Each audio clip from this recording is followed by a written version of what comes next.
Good morning, everybody. Hello, hello.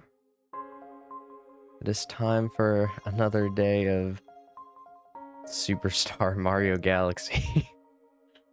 So here we go. Pretty much just gonna jump straight into things today, since I wanna see how much progress we can make. You know, it's gonna be a big day going through the fountain.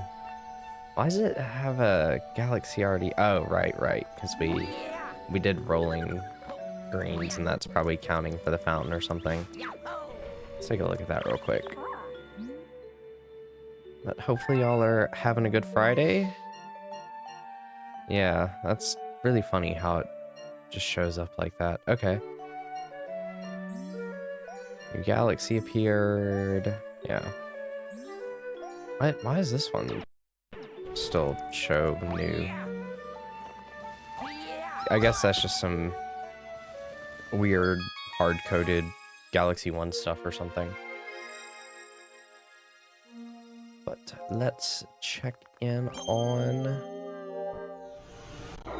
this. So we just have 2 more stars in Loop-de-Loop for the terrace. But I think I'm just gonna leave those for a little later. We'll go ahead and do the fountain today, though.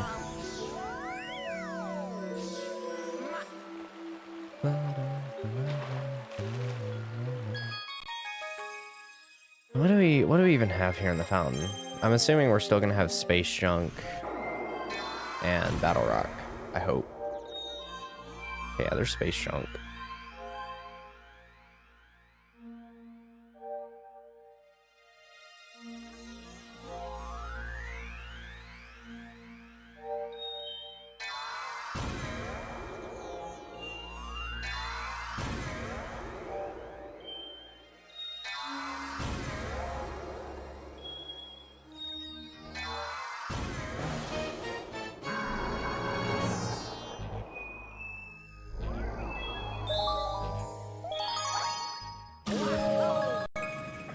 Shoot, I didn't realize I had my mic muted for the past like 30 seconds or something. Whoops.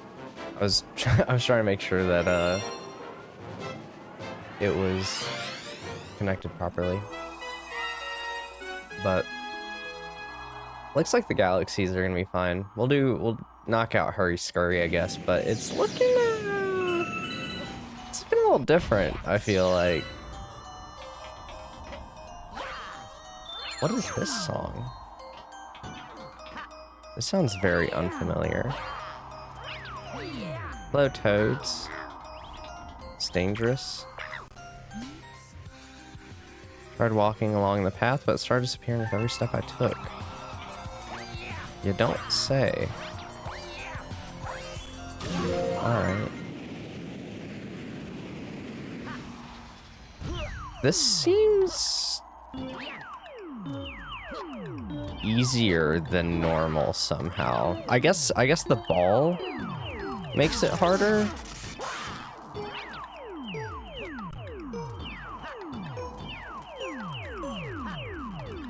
Yeah, I guess the ball does kind of make it a little bit more challenging than initially thought to be. Still not that bad though. It's just so weird to see so little of that planet, though. Alright. I would like to see where I'm going. Holy crap. Okay.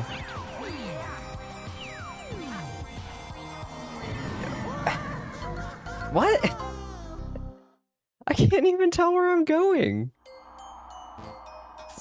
What is this? Alright.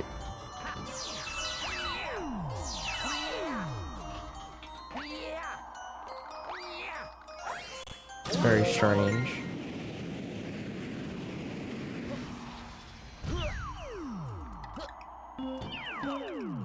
Alright, my strategy worked quite well the first time, so I will just do the same thing.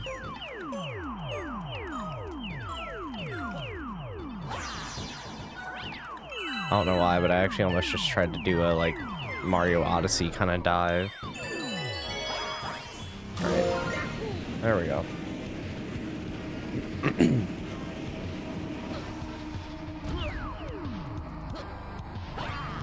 Yeah, no camera angle changes. You've got to be kidding me. Okay.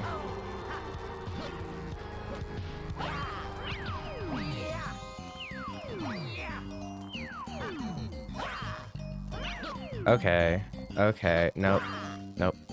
Hey, what's up, Rowan? Welcome in. It's good to see you. Hope you're having a good Friday. Uh-oh. Uh-oh. Oh my god. Okay, there we go. I find it really interesting how much they're able to scale those platforms. Please be a checkpoint.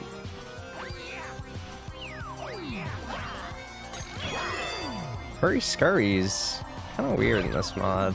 It's kind of cool though. Just wish I could tell where I was moving sometimes.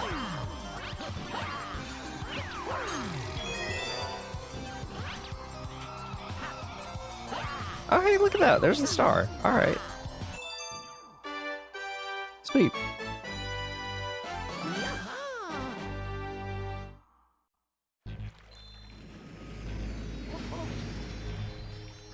Definitely take that first star of the day. I also did not update the death counter from the one death so far. So I should probably do that. I don't want to be forgetting about it. Because I will very quickly if I don't.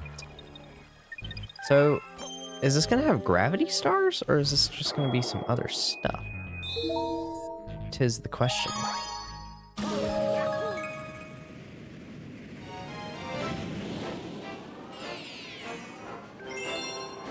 Okay, it is gravity stars. Alright. Can I see the first one anywhere? No, because I can't alter the camera. Cool.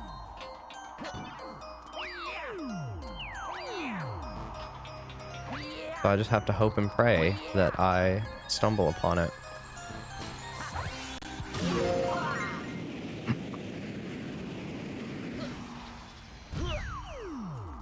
Maybe do some like weird triple jump here or something. Uh-oh. That's not good.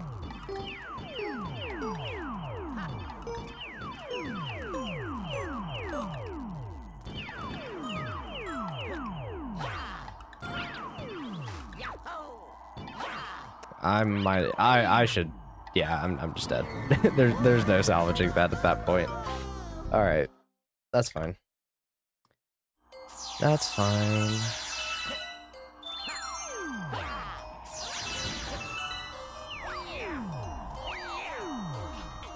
We tried.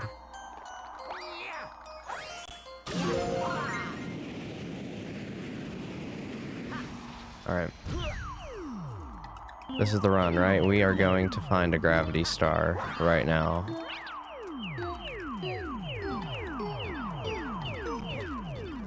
No. Stupid ball.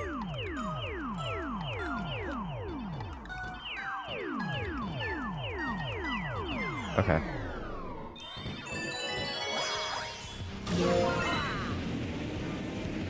It's probably gonna be on this stupid wall jump, isn't it?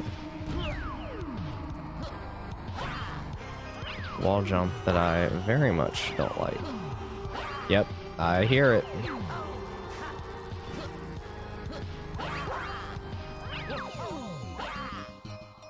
Oh man.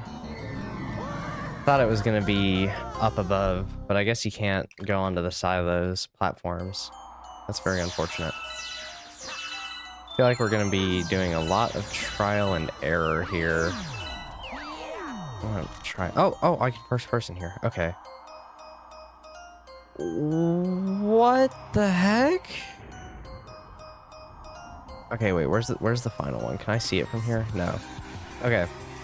So we'll get onto that, and then we'll long jump over, and then that one long jump from the big tile. Okay. Very interesting. Very, very interesting.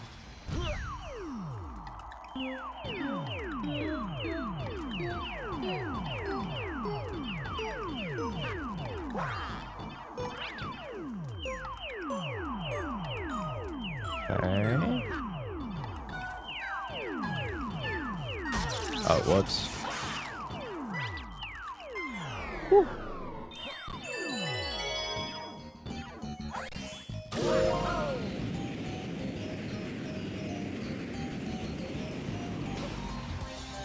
I need to remember, I need to get on top of the platform up here first.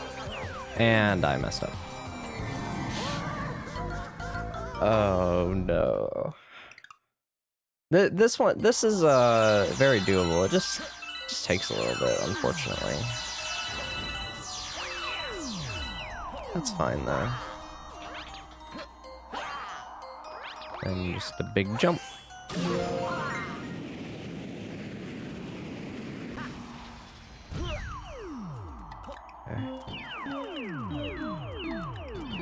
Just the only thing with this part is I just got to be ready for when the ball comes out.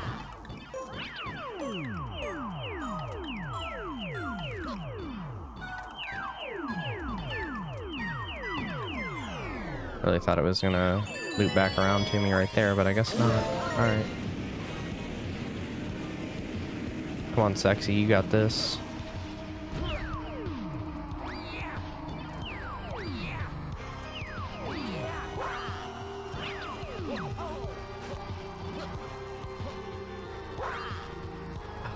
God. Depth perception there is so bad. I didn't expect to go diagonal off the wall there.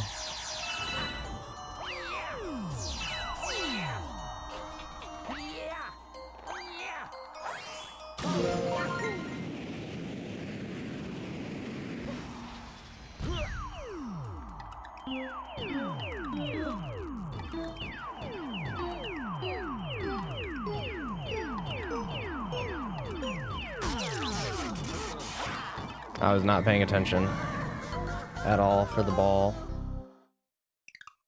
That was kind of on me that time. Let me just check on something real fast before I make another attempt. And can I? What the? There we go. Okay. Hardest hurry scurry ever or something. All right. Oh yeah, I gotta actually be tabbed into the game to control it. That usually helps. I mean, well, why would I need to be tabbed in, you know? Totally playing this on my Nintendo Switch 2 version of Super Mario Galaxy, of course. These are some of the changes that they made, right? Oh, whoops.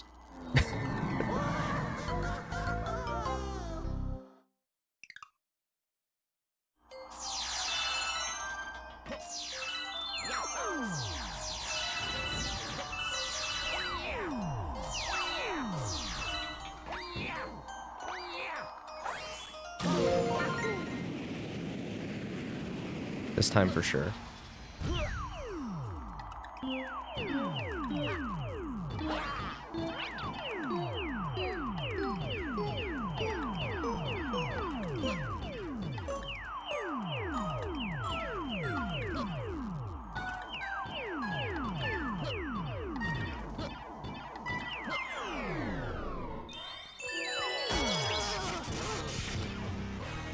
Yeah, at least I got to the end of it.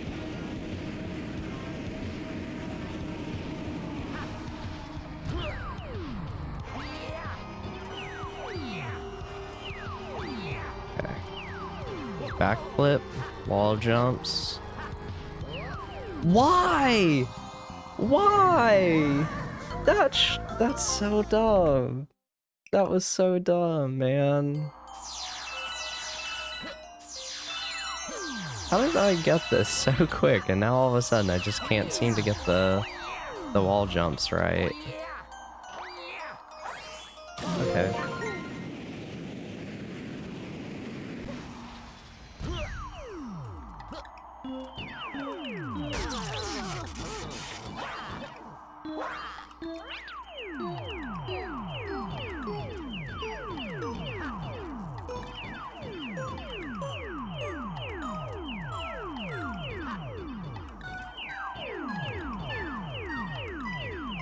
Alright, the ball's nowhere near me.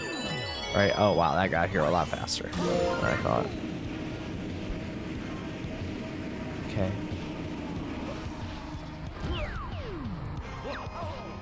I did not mean to backflip there. The big 6-0. Okay.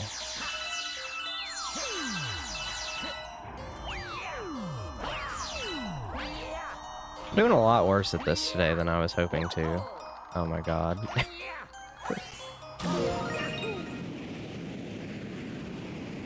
was like, yeah, it'll be a good day for some superstar.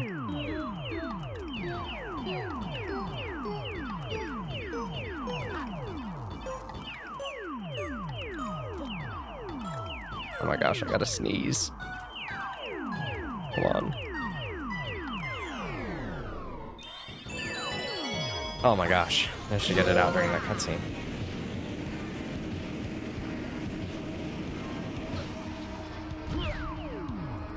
Okay. I'm just not gonna do long jumps. And then for this, we're just gonna do a regular jump didn't work! What? It has to be a backflip then. But then with the backflip, I don't know. I don't know, man. I don't even know. Alright.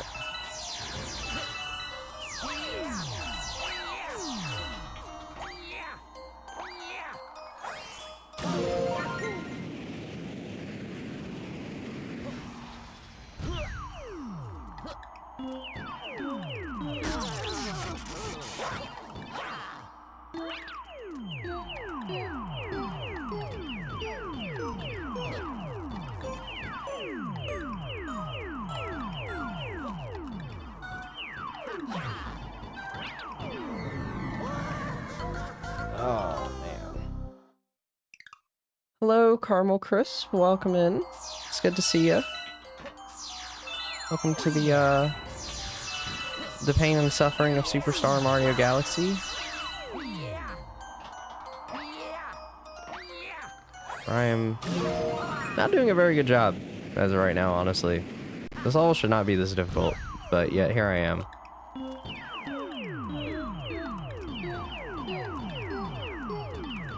Hope you're having a pretty good day.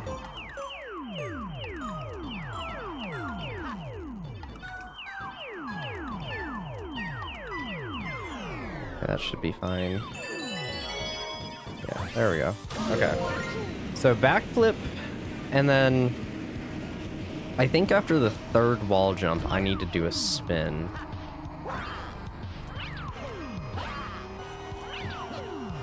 We're going to go over here. We're going to backflip. 1, 2, 3, up.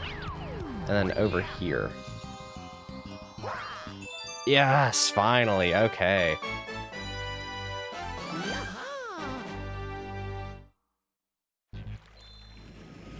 Okay. That took a lot longer than I thought it would. This looks really hard. Yeah, it's a pretty difficult mod. It's not quite Kaizo levels of hard, but it is a lot harder than the base game. It's probably a bit closer to Kaizo than it is the regular game. Because there is still Kaizo Mario Galaxy, and I've not played that one.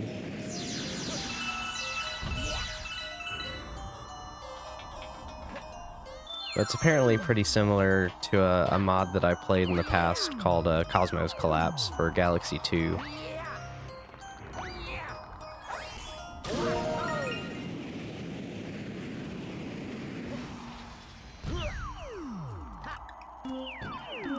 So now that we've got Gravity Star 1, I just have to get more consistent. Is Kaizo the hardest mod? For Galaxy 1, yes. Between the two games, and kind of. The hardest mod as of right now is called Super Kaizo Galaxy 2 Blue Eclipse. Most people just call it Blue Eclipse though. So that's the hardest one. But There's a like regular Kaizo Galaxy 2. That one's still pretty hard though.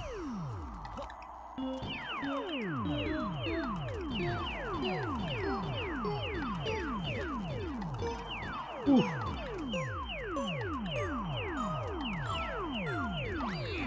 But I guess in terms of like purely Galaxy 1 hacks, there's not very many of them, so I assume Kaizo is probably the hardest one.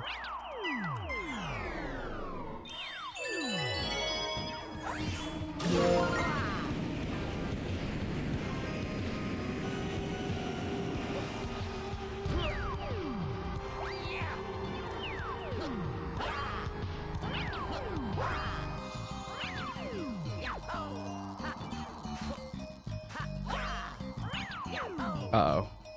Uh-oh. Oh my gosh. Remember needing to get my brother to help me beat the regular game when I was a kid? Yeah, the regular game was really tough as a kid. It took me a long time to beat Galaxy 2, because that was the one I got first. It didn't take me as long to beat the first one, since I had the experience of 2 already, but it took me a long time to just beat 2. There we go. Okay.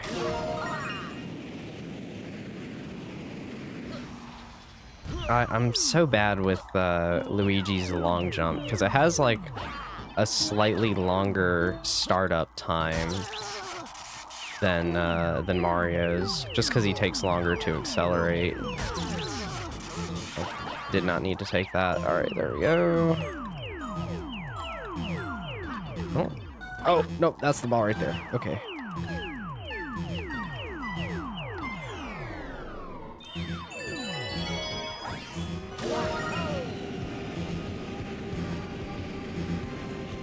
Just need to remember which direction I need the long jump from the big tile.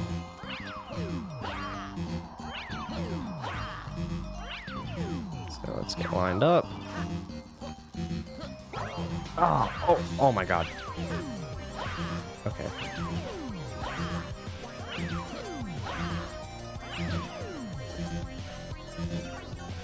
Oh gosh, I think... Okay, let's not get hit by this ball here. What is happening? No, oh my god. So close. So close.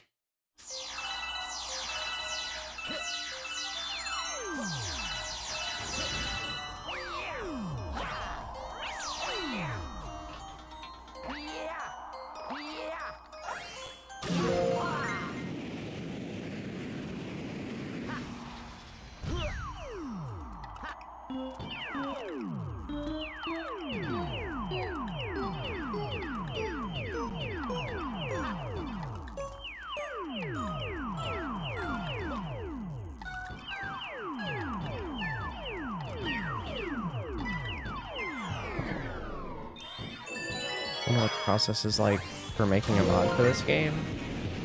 I know a little bit about it for Galaxy 2. I think Galaxy 1 has a lot of the same processes, but there's a lot more stuff that's hard-coded into Galaxy 1 compared to 2. But most models I think you could make in Blender. Then you use a level editor called Whitehole to actually make the stages, and then okay, wait, let's see which direction is it? Is it this way? Yes. Okay. And you put all of that into the Galaxy level engine, which is where you can actually put everything together with your code and I think the sound effects. I don't know the whole process. I only know some of the like very basic things. What's up, Original Hardware? Welcome in. Finished playing The Escapist 2. Nice. That's a game I have not played in a very long time. Fun game though. Very fun game.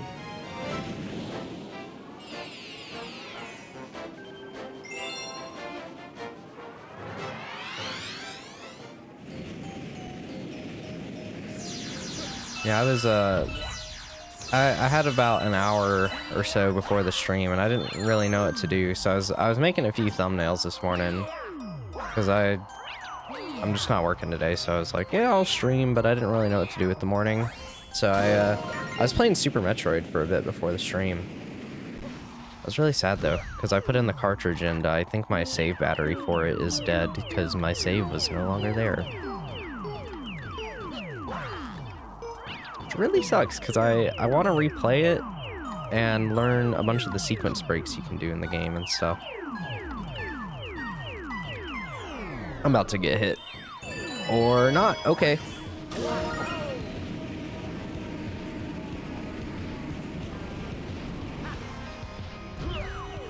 Alright, I am a professional at this part now.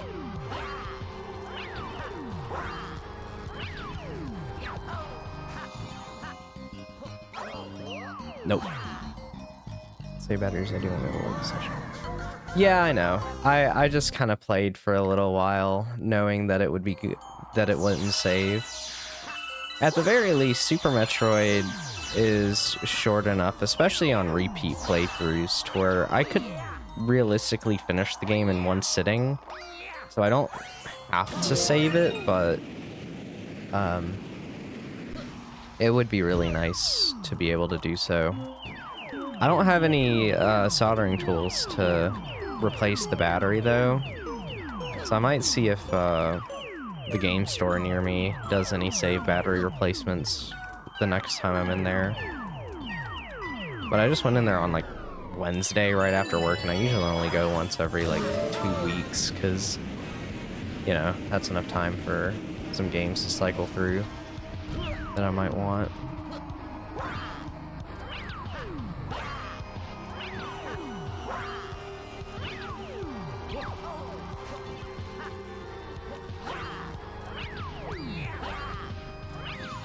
Only knowledge I have of Metroid is from Smash Bros.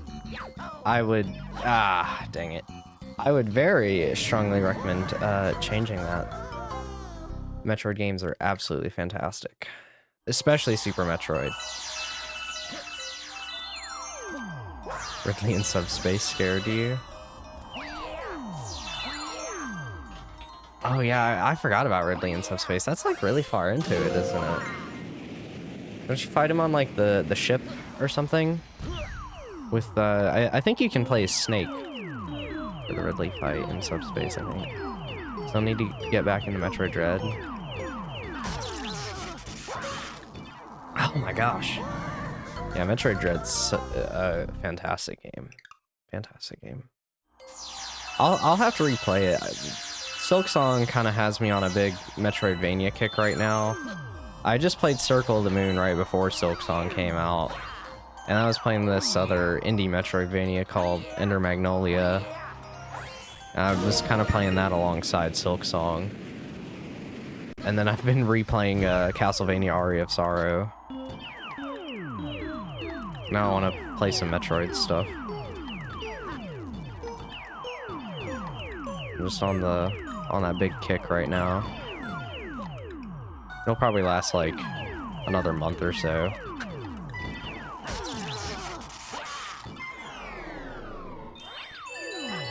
I mean, even like yesterday I got home and I was like, yeah, there's still some bosses I haven't beaten in Silk Song, so I like loaded that up and I played it for a little bit and took out one of the bosses I still had left.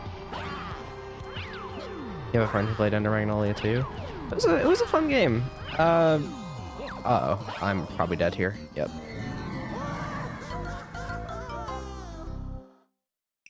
I never played Under Lilies. I kind of just ended up playing Ender Magnolia very randomly, quite literally, but I had a fun time, and I'm probably gonna play Under Lilies at some point now. Hollow Knight is also really pretty. It is. Great looking games. Hand-drawn art style is really nice. Hollow Knight games are pretty tough though. Really hard games. Especially Silk Song. Silk Song makes Hollow Knight look really easy.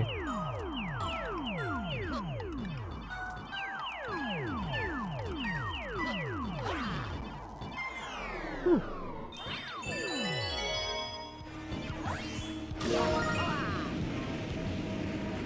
Ender Magnolia was a nice, like, it was like it was a decently hard Metroidvania. I played it on the normal difficulty. I played it alongside a bunch of friends, and a lot of them played it on the harder settings. Really? Man, I'm struggling with this all over again. Nice. Might restart Hollow Knight now and see how far I can get while you stream. I'm planning to stream for about 4 hours today, so about 3.5 more. So I'd say you could probably get pretty close to the end, knowing how much of Hollow Knight you've played. Uh-oh. Uh-oh. Oh my god. There we go. Unless you, like, go for all the items and stuff, I guess it would probably take a little bit longer, but...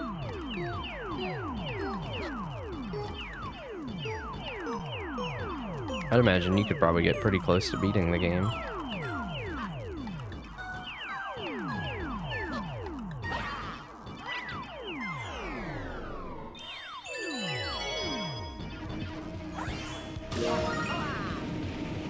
Just dropped in King's Pass. I'm really wanting to fit an LP of Hollow Knight in probably next year. I've already got like the whole rest of the year pretty packed on the LP schedule, but if I can get Hollow Knight in next year, I'd really like to. Especially because I haven't played it since 2020, and I think it'd be really interesting to see how much of it I remember. And I also want to play it now that I've played Silk Song, to see like how much of it seems like familiar or different from what it is in my head.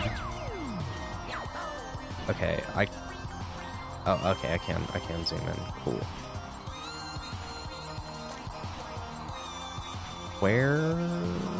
Where's Star? I know I saw it a second ago. Oh, okay. Which way is that? So I think it's this way. So we're just gonna long jump off the edge.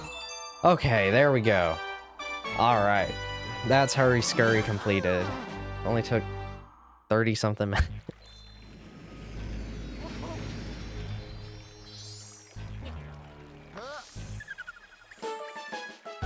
But not the worst thing ever. For 4 stars, I'd say it's not too bad.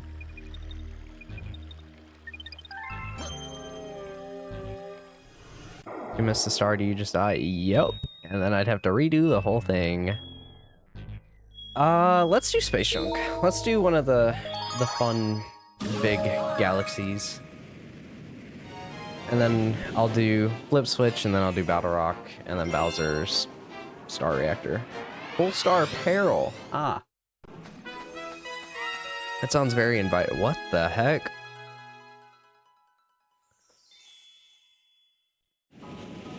That's mean. Yeah, it's kind of like the, they're meant to be like the green stars in Galaxy 2, I guess. They seem to have only really done them for those, like, smaller 1-star galaxies. Just to give them a few extra stars. Right? I guess you can do that. Okay. Undertale core music.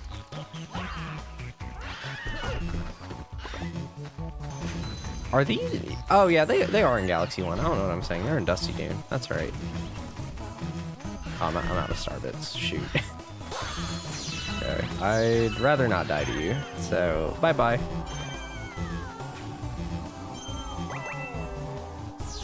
Yeah, I had a feeling we were gonna be doing this kind of stuff here.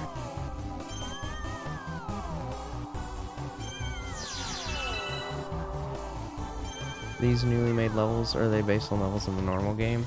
A lot of them are levels based on the normal game and just like straight up alterations of them. Some parts are fully custom, but a lot of it's just harder versions of the existing levels.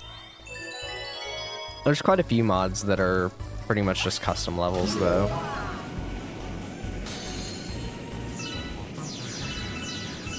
And a lot of the ones that are custom levels aren't like really hard mods as well.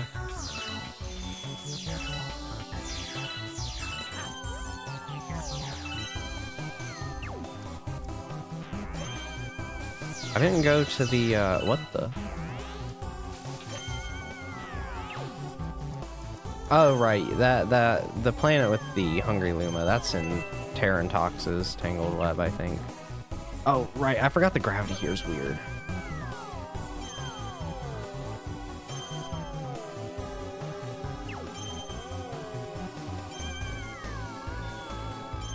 That works.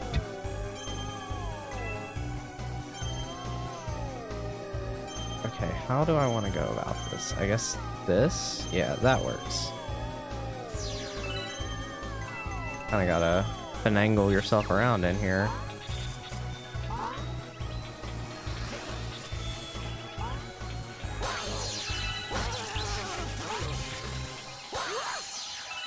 I could kind of see this being like Undertale type music though. The other day I was I had the regular Undyne theme stuck in my head. At least I think it's the regular Undyne theme. I know it wasn't the Undyne theme. I do know that one. Please don't die right here. Okay. I want to get a coin. Oh, you gotta be kidding me. Okay. This guy, yeah, I'm dead. That's so annoying that he's just right there. Or am I gonna respawn anyway? Okay, this isn't terrible.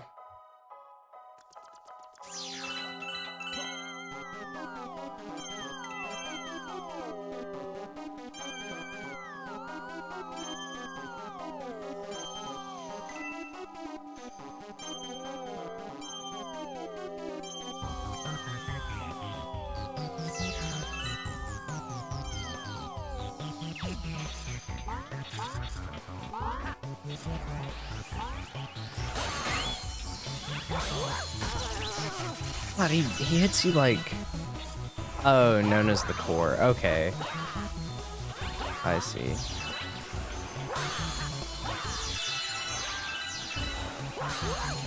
My brain thought you meant like...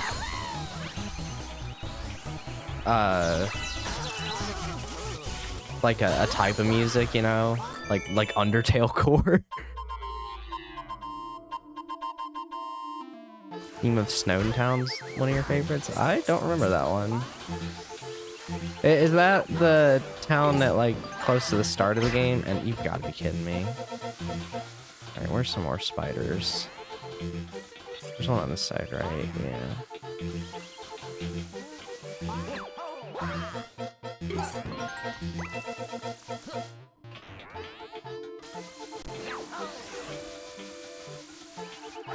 Alright, how much more difficult are the... Just beat Brooding Moloch no hit? Nice.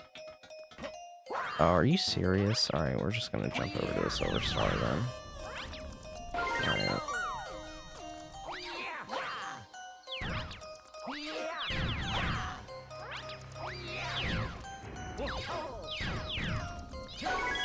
Oh god, and I'm not gonna be able to see coming back either, am I? Oh man.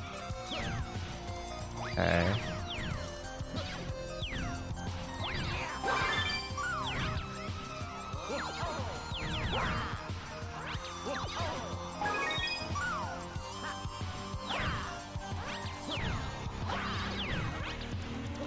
So we can think of Snowscape Summit all over again.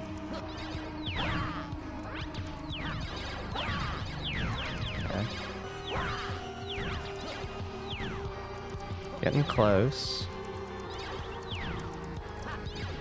Just take it slow and steady.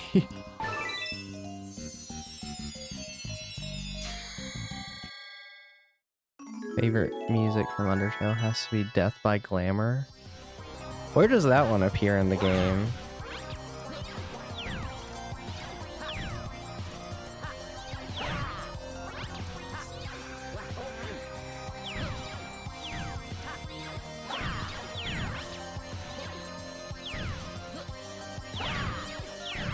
The one that's always stuck with me the most was Battle against Mettaton EX. Okay, yeah. I think I kind of remember that theme. The one that always stuck with me was Battle against a True Hero.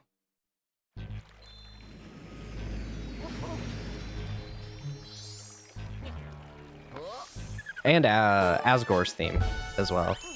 That one's really good.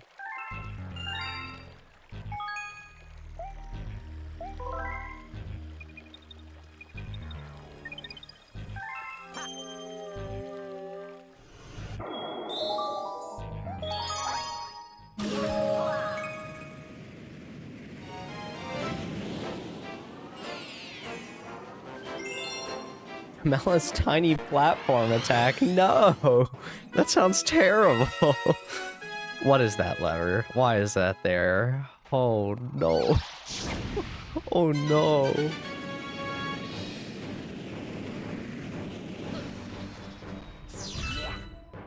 Oh no, and they spin. Oh god. Sexy, my brigade boarded the enemy fleet, none of return. Oh man. Can't remember too much of the Mettaton stuff. But it's just been a really long time since I've played Undertale, really. Did you see the 10th anniversary stream of Undertale? I did not. I honestly didn't even know that happened. I knew it was around 10 years old. I just didn't know they did a stream for it.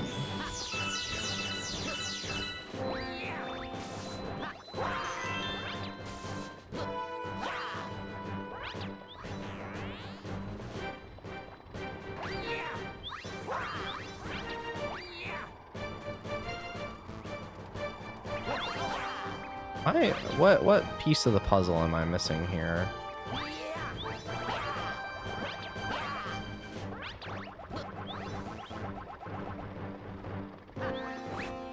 Because I hit the lever. I can't first person. Oh, there it is. I see.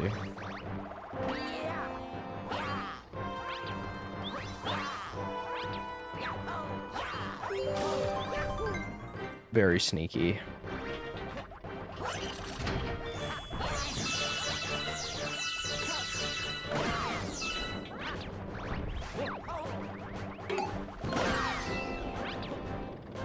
But what they actually do in the 10th anniversary Undertale stream? They announced Undertale Remastered.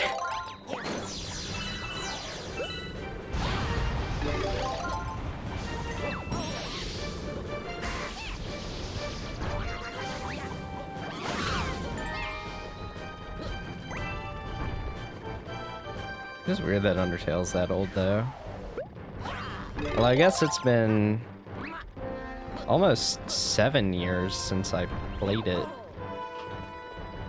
Couldn't watch it, had work to do.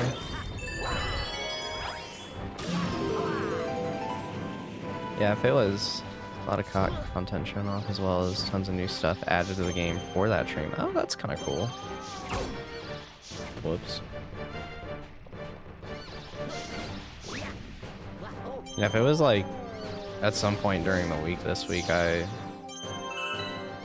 definitely wouldn't have seen it.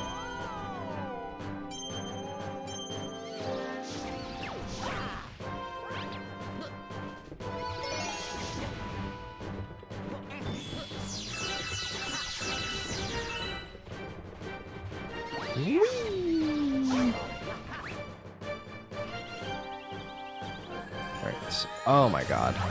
Why does that spout laser so fast? That's crazy. Diabolical stuff right here. Okay. Let's heal up. Get the star chip.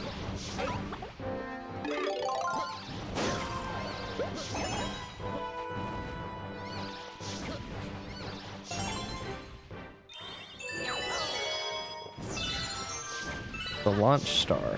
Is there a reason to kill these guys then? Or not really?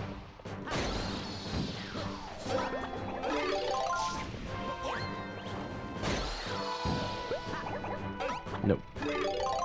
And a life mushroom, maybe? Aw, man. Oh no. Oh no. The moment I stood on the platform was when I realized what the title of the level finally meant. Oh no. I like the 3D world music though.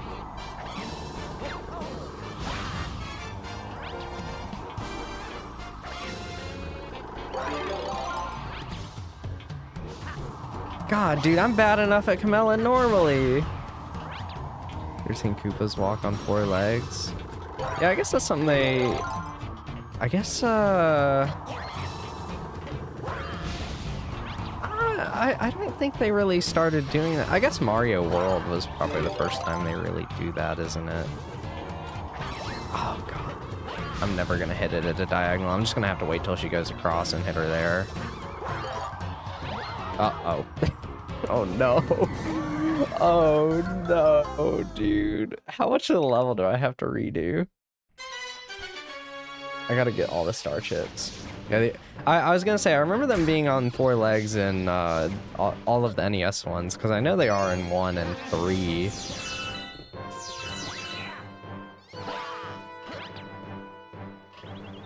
I guess they're on 2 legs in 64, because, like, Sunshine, the Koopas are kind of weird, but, like, the Koopas are on 4 legs, I guess, and Sunshine...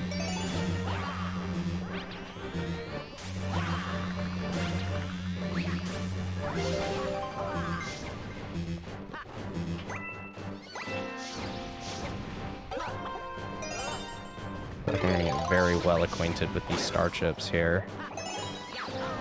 I'm gonna be a professional speedrunner at getting them.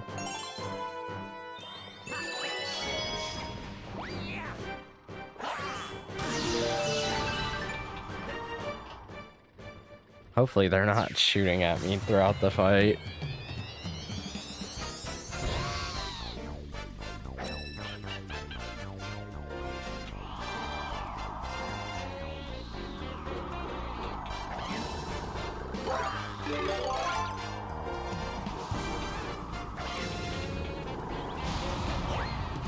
Let's go. Oh my god, how am I gonna deal with the 2 magic Koopas on the 3rd hit, though?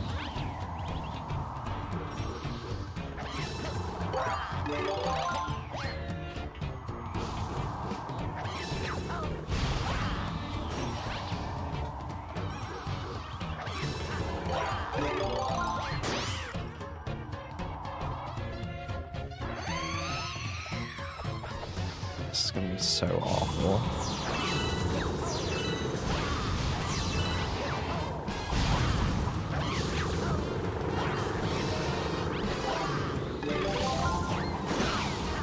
That's one way to deal with it, I guess.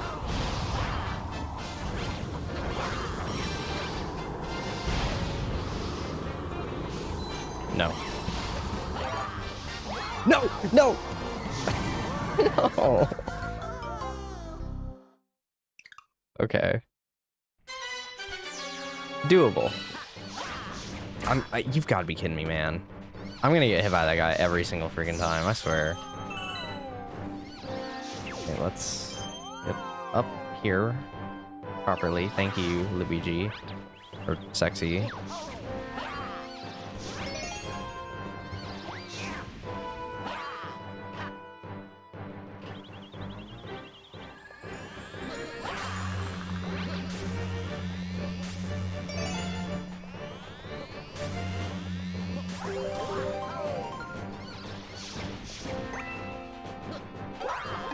I don't need to worry about killing these guys, at least. They don't really do anything during the fight.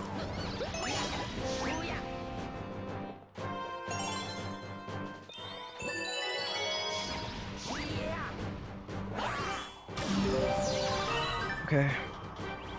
3rd time's the charm, right? This is gonna be the run we kill Camella.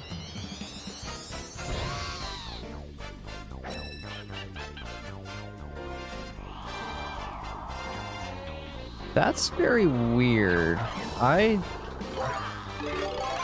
see a message in the like stream preview thing, but I don't see it in the chat on YouTube on my end. What the heck? That has me so distracted. And it's bothering me now.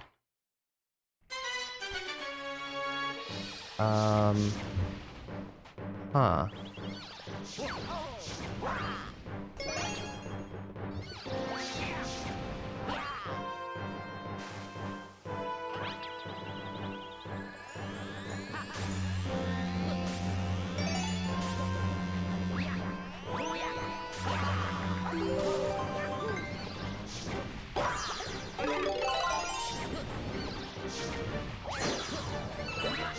Oh, whoops.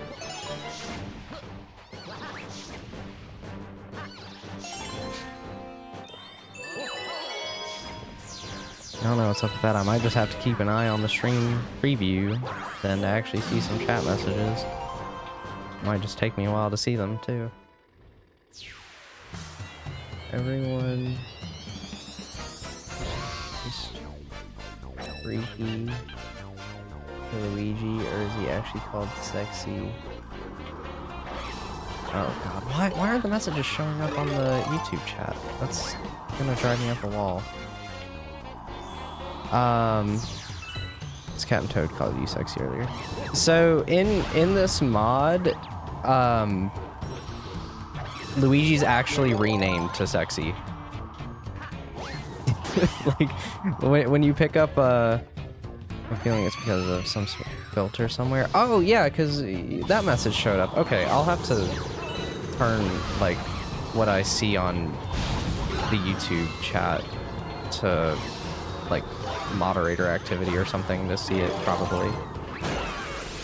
Alright. Yeah, moderation activity.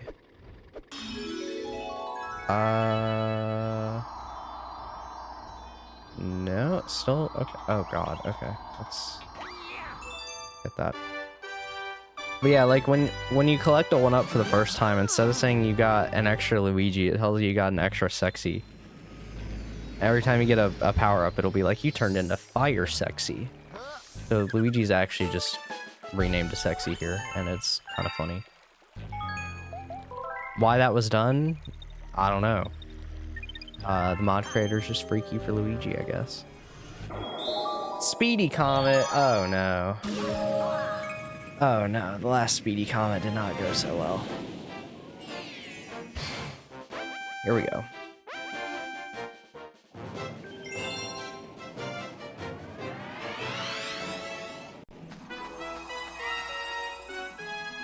Black Hole Peril speedrun. Oh no. Oh my god. Why did you gotta add so many more hazards in the speedruns too? You put me on the clock and then you throw more hazards at me too. Hello, chicken. Uh-oh. Oh no.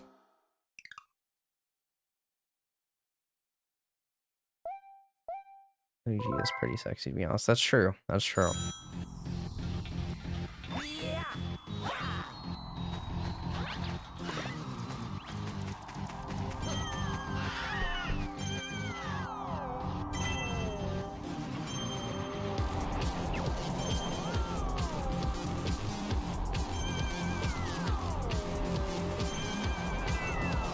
Still haven't gotten here. Collapsing Time Rift, my beloved. Oh my god, I gotta... How's this gonna work?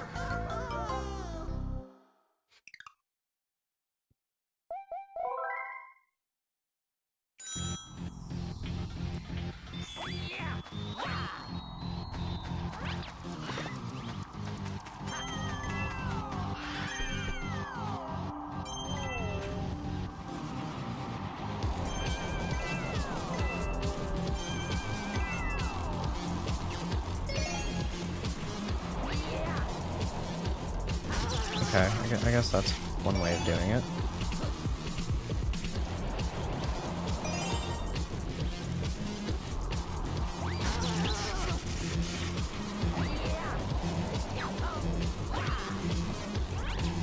The gravity here is just messing me up really badly.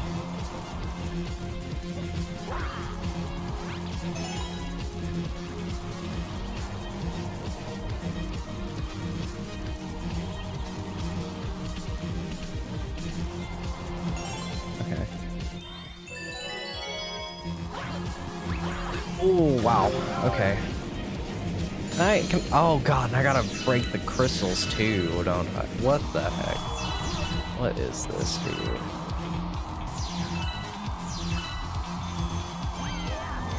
And I'm dead. Speak false night? I feel like that took longer than I expected it to.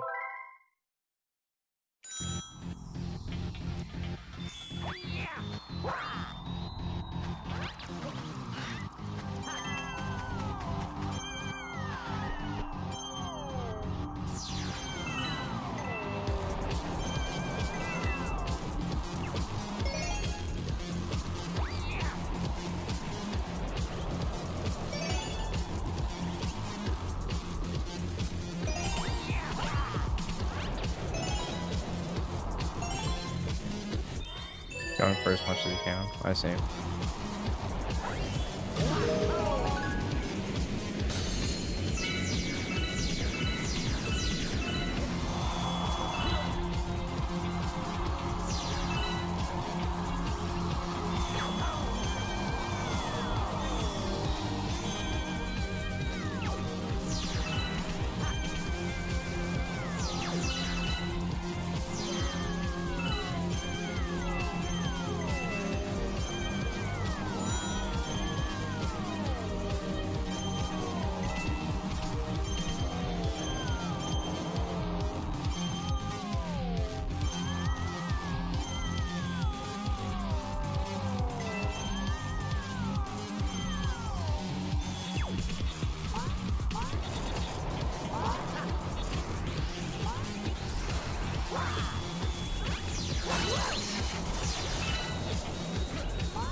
That laser guy is so frustrating right here.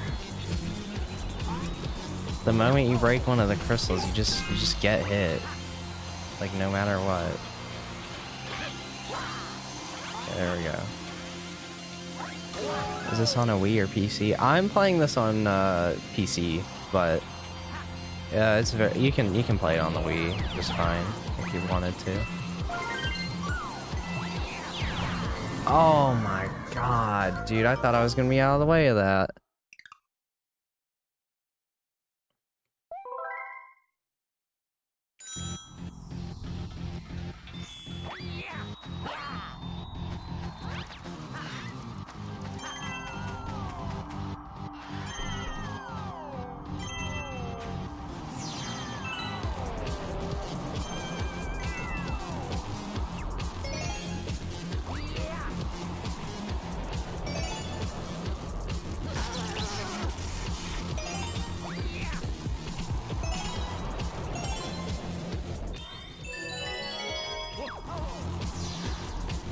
Sweet. Got that jump exactly as I wanted it. How's the aiming work on PC? So if you've played Galaxy on 3D All-Stars, and I guess this is also how it works on the new Switch releases that just came out. I'm basically playing with a Switch Pro controller and then using the gyro of the Pro controller for aiming. But you can connect a Wii remote to your PC as well if you want to.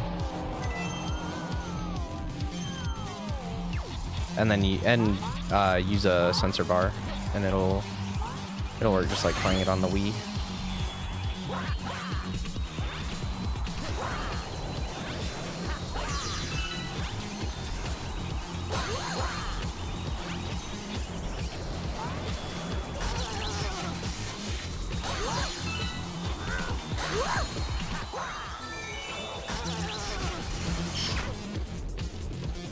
Did I just die? I can't tell if I'm about to be dead here. Okay, not quite.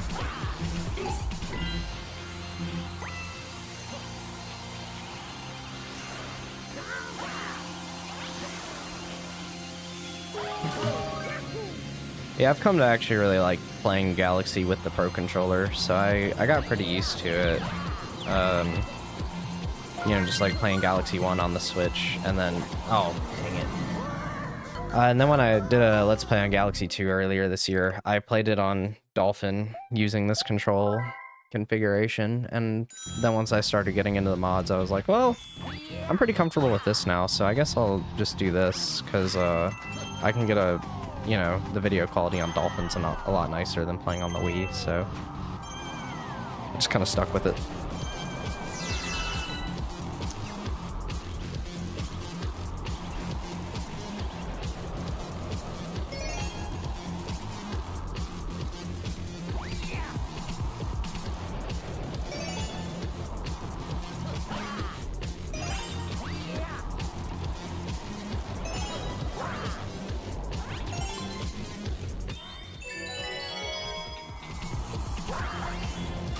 If you really wanted to, you could also bind the cursor to the right stick. There's actually a patch for the game that you can even play on a Wii to play with the classic controller Pro if you wanted to. Got in range of it that time? Dang. I'm out of range. Since they changed the text to bruh. It's kind of funny to me. It's the kind of thing I never really pay much attention to, though. The only time I get really mad after deaths is when I feel like it was a complete BS death that shouldn't have happened, or like I had no control over it, I should say. Which we did rolling greens in the first stream, and that galaxy was actually getting me pretty pissed off.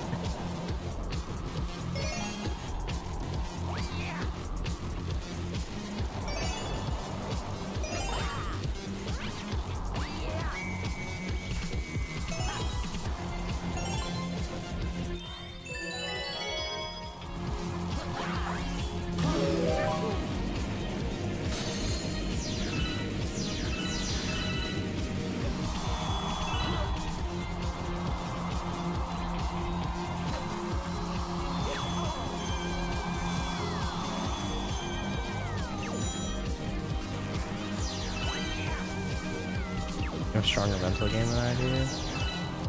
I feel like I've just built up a very high tolerance for dying in games and just difficulty in general.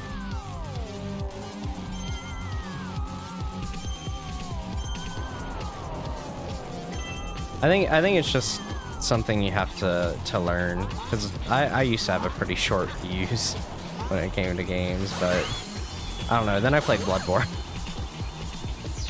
And I got into modded Terraria pretty heavily, and that kind of introduced me to new levels of difficulty that I just kind of had to get used to dying a lot.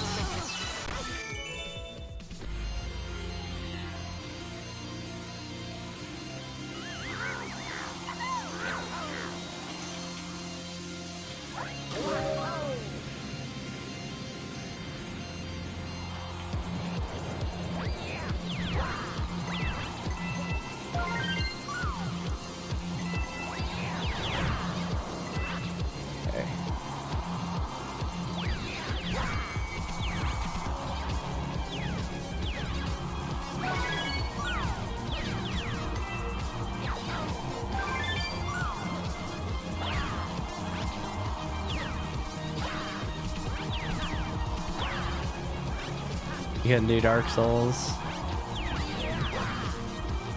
Yeah, it's tough to introduce new people to it, because you don't know how they're gonna handle the difficulty and the overall learning curve of it at first.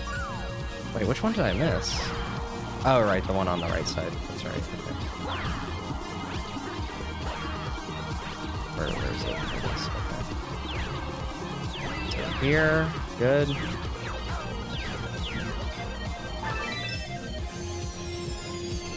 Yeah, it's definitely a tough nut to crack, but like, I think the Souls games are a pretty good gateway into it, because the thing with Souls games is you got to get to the no. Oh, that platform wasn't safe. Okay, we learned. It's fine. I learned from that one though. But I think that once the Souls games finally click, then you kind of get it. But I think you could say that about any pretty hard game. You just have to find that one where it all clicks for you. But then it's not going to be completely transferable between games, because some games are just not as fair as others sometimes, or there's certain things that might bother you more than others. Like, admittedly, there were some things that would annoy me and frustrate me quite a bit in, like, Silksong, when it came to how they did the difficulty in that sometimes. Which is very strange, because I don't remember having any issues with how they did things in Hollow Knight, and I mean, they're very similar in, you know, most ways, with Silksong being a sequel, but it was very strange, honestly. Yeah, it's a pretty tough equation to figure out where you stand with it. Took me ages to get a full mask in Silksong. Yeah, me too. I think I didn't get one until after, I want to say after I had, I don't want to say too many spoilers about, like, the actual contents of the game, just because it's so new, and I know a lot of people are playing it right now. But it probably took me 6 or 7 hours into the game to get an extra mask, probably. And even then, if you played Silksong, then you would know that doesn't really help that much. You really need 2. I'm about to get hit by that laser, I think. I might be able to outwalk it. Oh, no, we're good. Okay, yeah.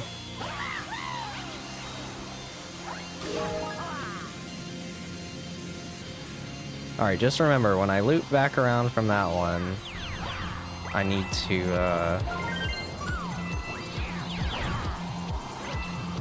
oh god, where is it? Is it over here? Yeah, okay.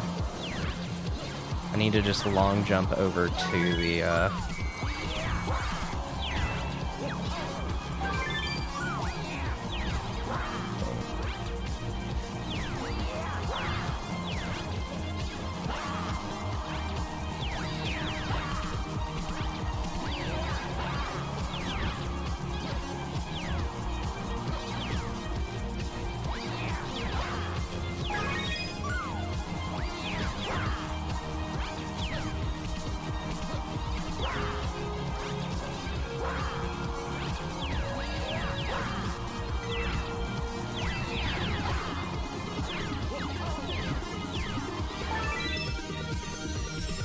oh boy.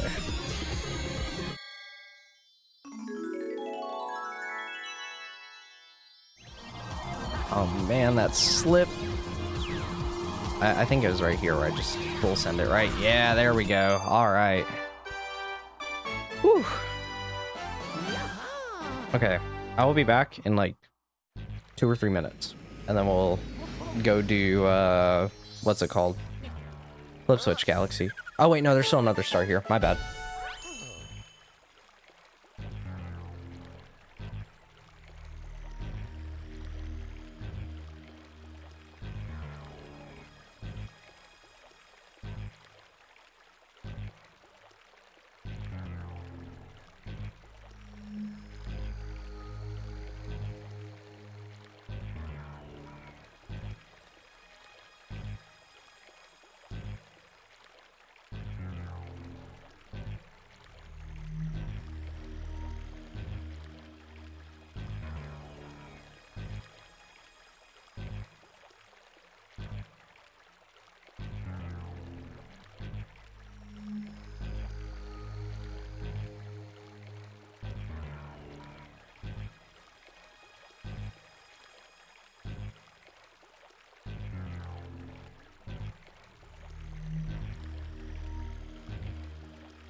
Alright, I am back. Animal Crossing to release on my games, but I want to play Hollow Knight. Are there difficulties in it, or is there just one for everyone? It's just one difficulty. If you play it on PC, there's probably a few mods that you could get. If you wanted to reduce the difficulty a little bit. But there's also... There's a lot of stuff in the game that's kind of meant to help you mitigate stuff if you explore a lot. But at a certain point, it's pretty much you just kind of have to overcome some challenges. Yeah, it's just the one difficulty in the game. Your sister's been enjoying Hollow Knight. Nice. Yeah, it is a cute game. Oh my god, this is so fast. Jeez, was it that fast before? And I think like honestly the cutscenes in Silksong just get even cuter. To be honest, I really like the cutscenes in it. Steel Soul to increase difficulty, yeah. Steel Soul is basically just a big hardcore mode for the game. Like if you've ever tried Minecraft hardcore, it's basically that. But, you know, I don't think there's that many people that really want to do Steel Soul. Unless they're just, like, dying to get all the achievements.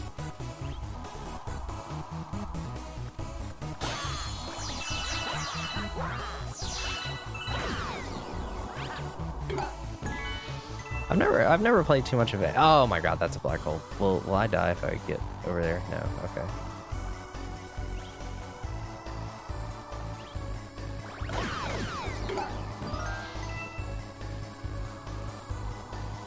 Oh, there we go.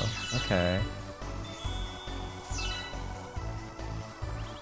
So that's the launch star, but I want to check in on... Most people have the 100% Steel Soul and have beaten Pantheon 5. That makes sense to me, like... Because at least with Pantheon 5, you know, every fail there is like a 40-minute attempt. But then Steel Soul's like, oh yeah, it's just the entire game.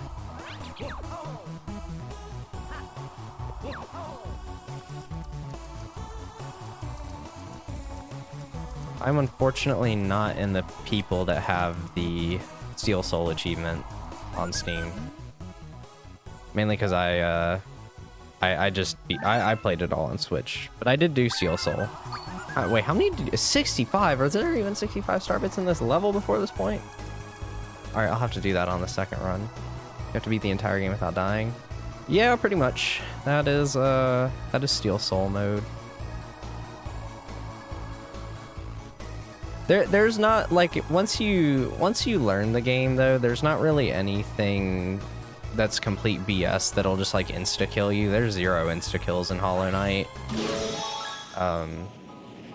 So if you know the game really well, then it's hard, but it's doable. Excuse me, Mr. Black Hole, really?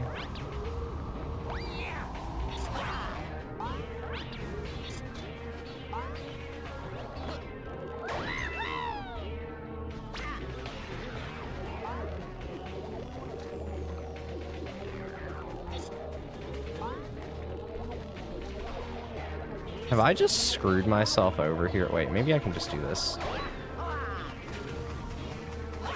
Nope, I'm dead. Wait. Oh, I thought I was about to go into orbit or something else.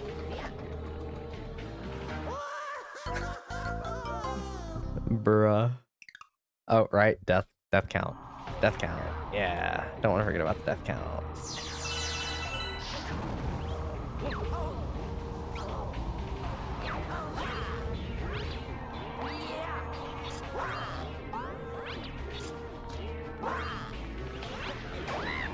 Sorry, Toad. I had to do what must be done.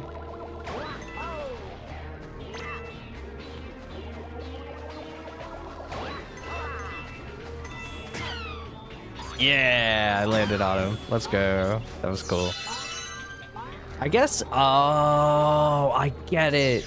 You need to kill yourself in the black hole, and then you go back to the start of the level and you can get enough Starvits to go feed the hungry Luma. Oh, it makes sense now. All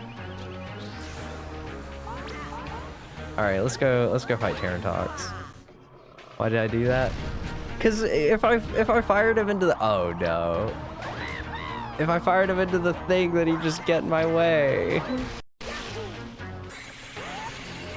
The Terraria boss music, yes.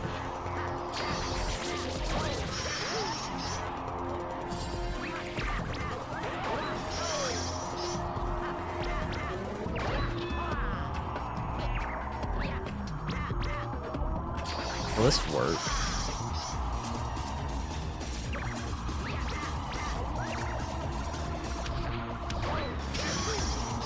Okay, here's what we're gonna do. We're gonna get him to face this way a little, or no, I want him to face this way some more. Come here, buddy.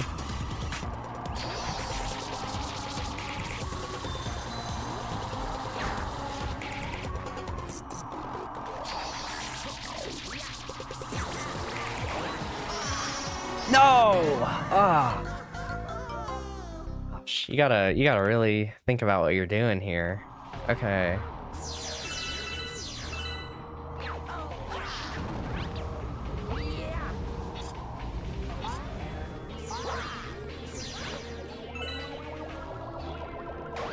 Can I have him land on the block? Nope. I'm so sorry, Toad. I'm sorry, buddy. There was no other way to do it.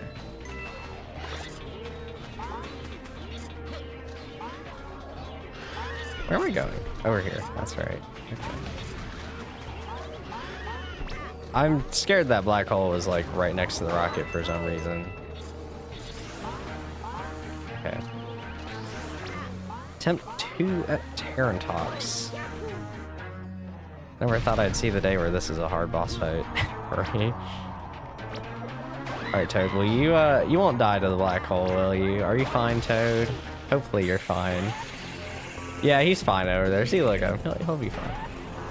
Okay. Uh-oh. Ugh.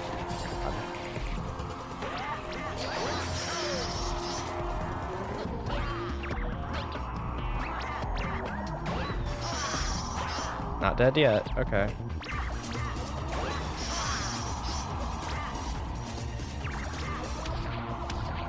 Oh, but how am I gonna hit his backside?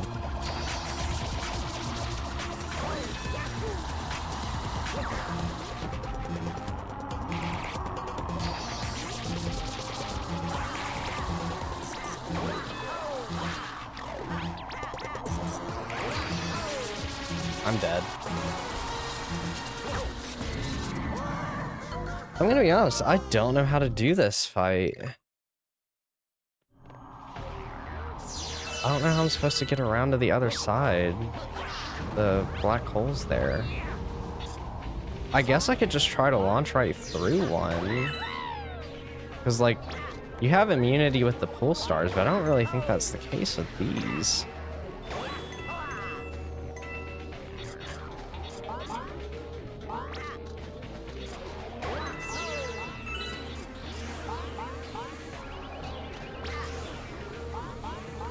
Gotta be some sort of trick to it. I just don't know. Alright, here's what we're gonna do. We're gonna see.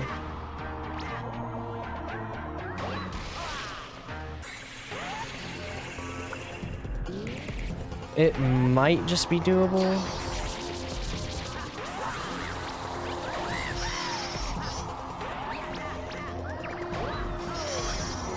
No, that just killed me. Okay. Am I gonna have to pull up my Lord and Savior Jay for this one? See how he killed it just to get past this one? Oh, I did not intend to do that. Okay.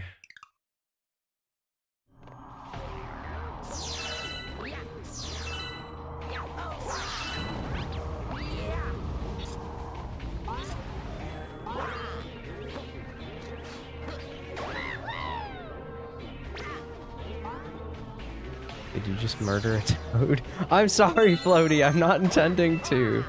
I don't know what else to do. And I'm dead.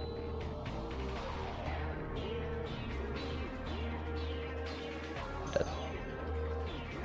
I don't know how else to do it.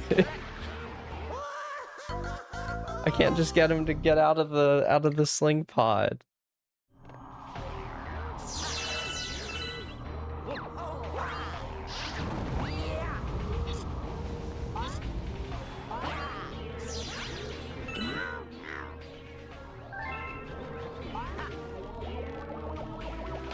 Because even if I fire him that way, he doesn't want to get to the rocket. He just falls into the abyss. And then he's gone forever.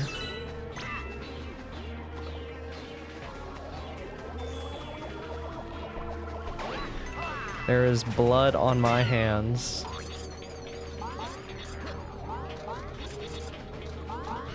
Oh, no. Okay, there we go. Alright. I might end up game overing on this boss. I feel like I just don't know what to do yet.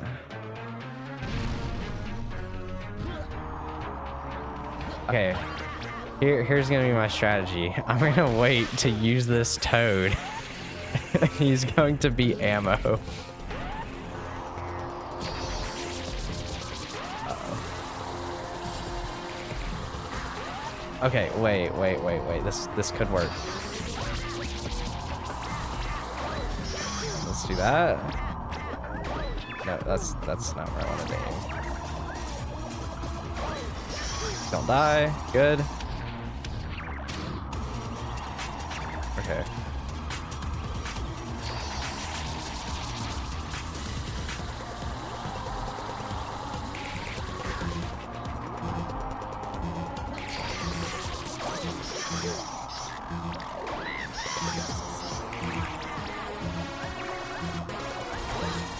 Oh my god, I got behind him. Yes. Okay, it's doable. It's possible to get behind him. Okay.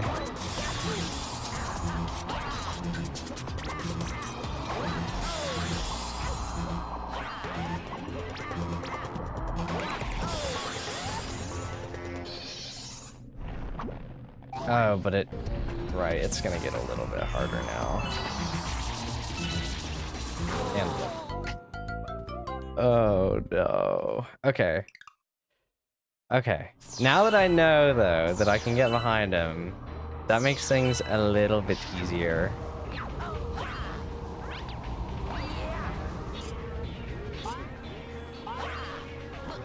Bye-bye, Toad. I'm sorry.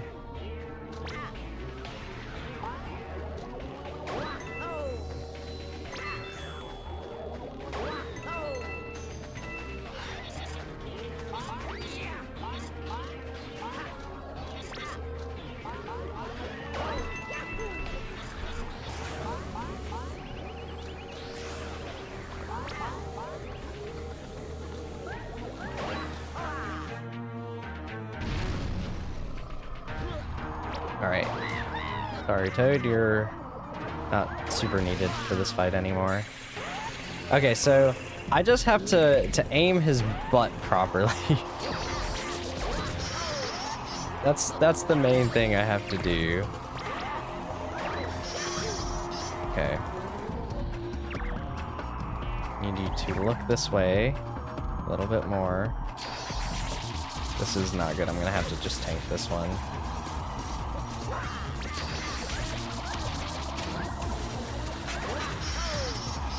God, this is not a good position to be in. Stun you a little bit longer. I'm just gonna stand like right here.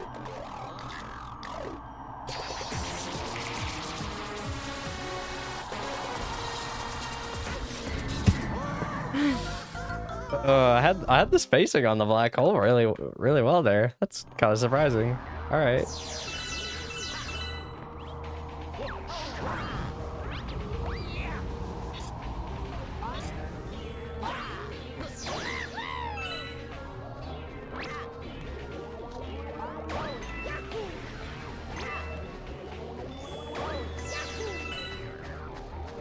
Got the mantis claw. Oh yeah, I can't believe I haven't talked about this. So part of the reason that I was doing some Super Metroid this morning is because last night, or basically earlier this week, me and my friends we tried out Archipelago for like randomizers and stuff, and last night we started a new one because our first one didn't go so well due to the fact that eek sexy, what is this thing? But yesterday we did a 4-way one where I was playing Super Metroid. One of my friends was playing Dark Souls 3, another was on Hollow Knight, and then another was on StarCraft 2. And how did I end up in at that time? I was trying to walk the opposite direction. Okay. And it was really funny because the whole time I'm just stuck at the start of Super Metroid because I can't really get very far. One of my friend doing Hollow Knight, we got him Mantis Claw, Mothwing Cloak, and what's the other movement upgrade you get really early on? I know we got him the Crystal Heart pretty fast too. And he was like, all right, I can go explore the whole map. And I'm like, oh my god, my items could be anywhere in the Hollow Knight map at this point. But it's a lot of fun trying out the Archipelago.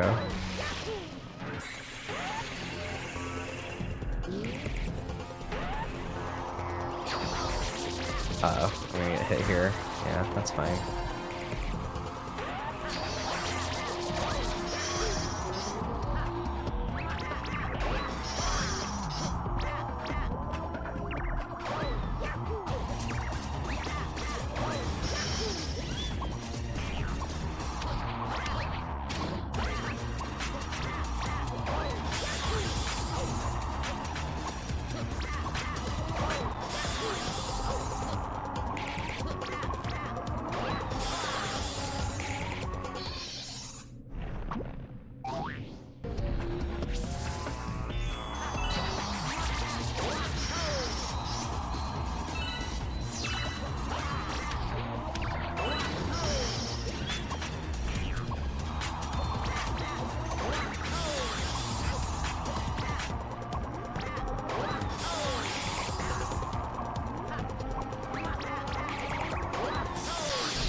Oh my gosh. Wow. That's what happens when we lock in right there.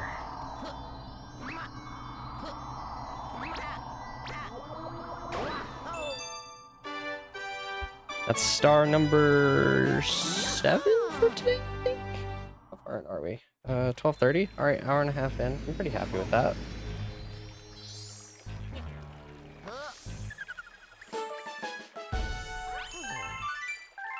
I don't know, I think that's like... No, that's not 10 stars for today. Yeah, it's 8. It's 8. Because I think I had 18 coming into this stream. Alright.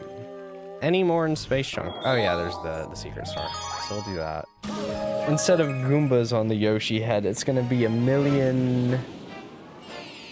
What would be the absolute worst enemy to make me combo off of? And have to not heal for. Can I, please, for the love of God, oh my god, this thing spins so fast.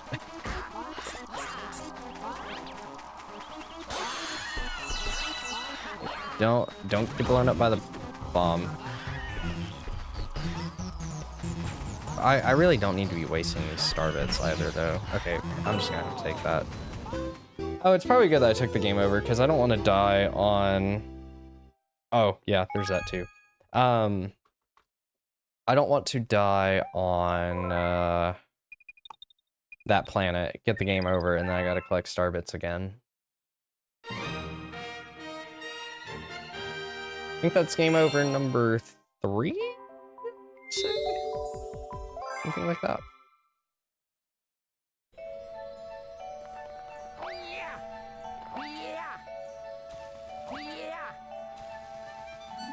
Then we will be back over to Flip Switch. And, I'm trying to decide when I want to go back and get those other 2 gravity stars in Loop-de-Loop.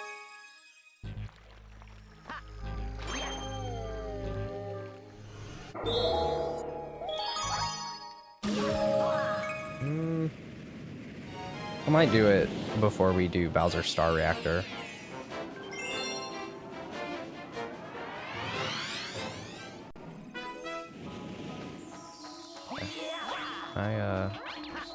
There we go.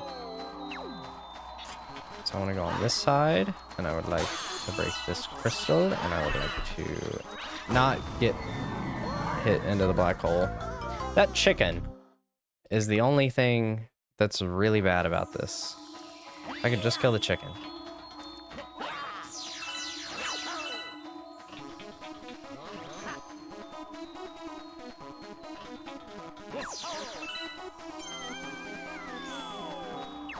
Mr. Chicken! Hello!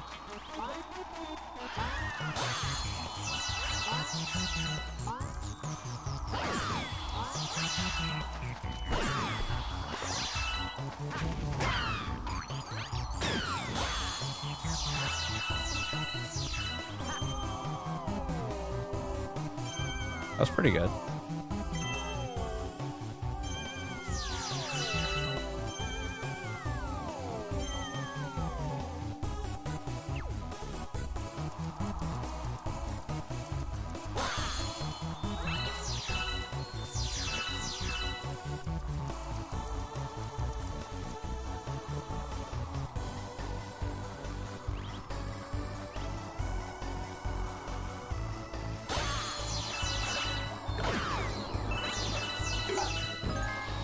Can't get starbits from those guys. Yeah, I think you just have to die.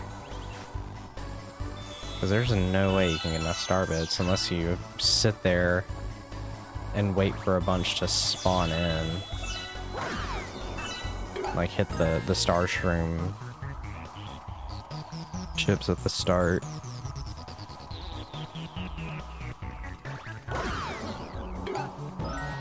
So I guess I'll go walk into the black hole. Wait, is there anything over this way? Oh, this was where the crystal was. All right.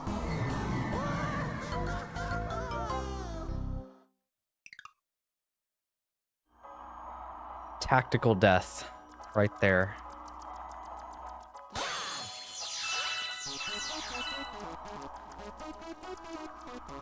And now I want to go. Wait, is it? Oh, here it is. Okay.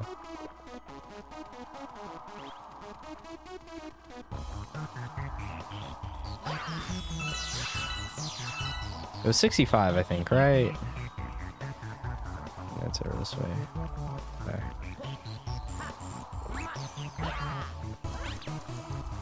Mr. Luma, where are you? There you are. Hello. Talk to the Luma, Sexy, not Luigi. Yeah, 65. All right. Here you go, buddy.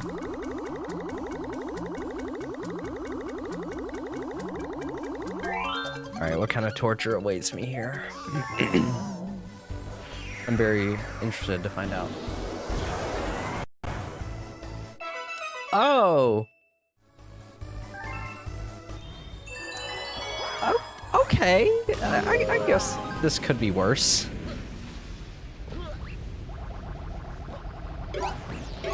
Those are cute.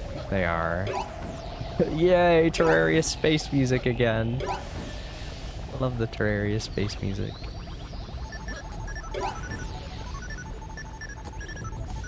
Why is there a pipe?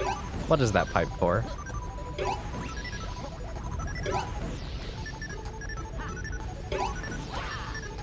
Oh, is that booze on that one? The new Galaxy remasters on the Switch, or at least for Galaxy 2, there's a new like storybook in it, and it's got some new art of Lubba, and it's honestly the best thing ever. I love it.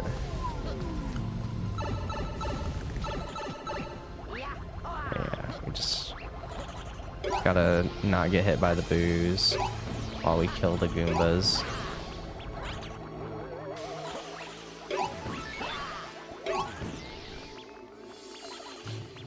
Is this the last Goomba? You bet it is.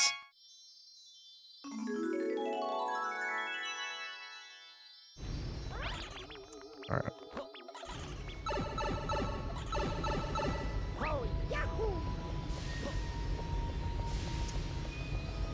I would say that was probably one of the more relaxing stars that we've done today. If I could ever actually get to the star.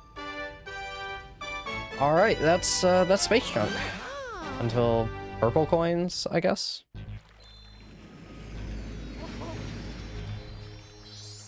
Which I am admittedly extremely terrified of how the purple coins are gonna go in this mod.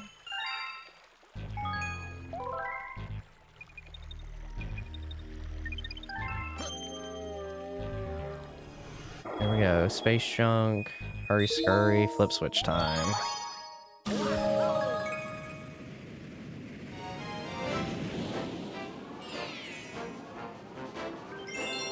Red hot switch panels. How much larger is this galaxy gonna be? Because like Hurry Scurry, I'm expecting this one to be a lot longer.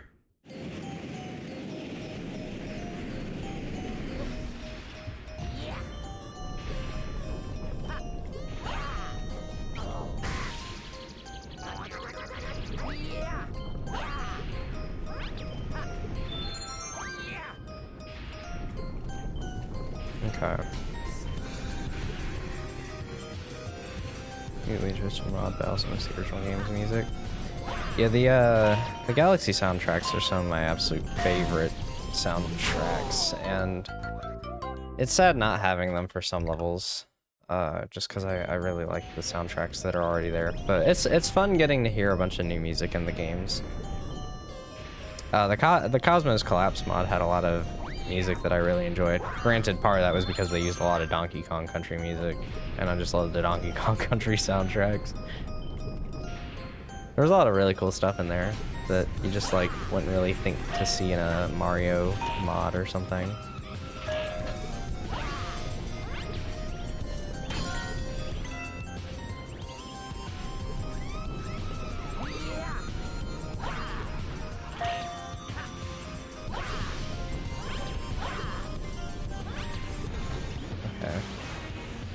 This one just seems like a test of patience.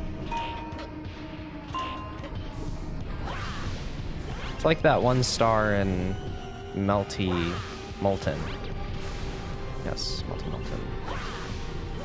Where you get the silver stars and stuff. Oh, okay, so you take this platform. No.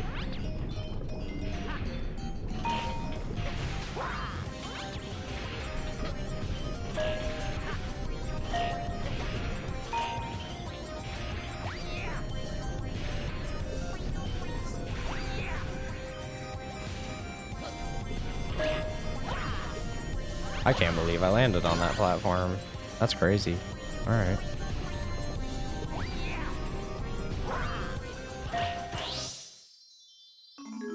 And that's gonna be it. Alright. I'm curious, can you just... you probably could. I don't know how that worked. Alright. Oh no, I need to... Oh, there it is. Okay. Whee! Nice. That was a fun little star. I'm wondering how there's going to be 3 more stars on this galaxy. I'm expecting to have to do some really stupid long jumps or something. Either that, or it's gonna be like the Mega Moon, where there's just new parts of the level. Right, I forgot about that. I forgot that the smaller galaxies are really hard-coded to their domes. So you have to go back over there.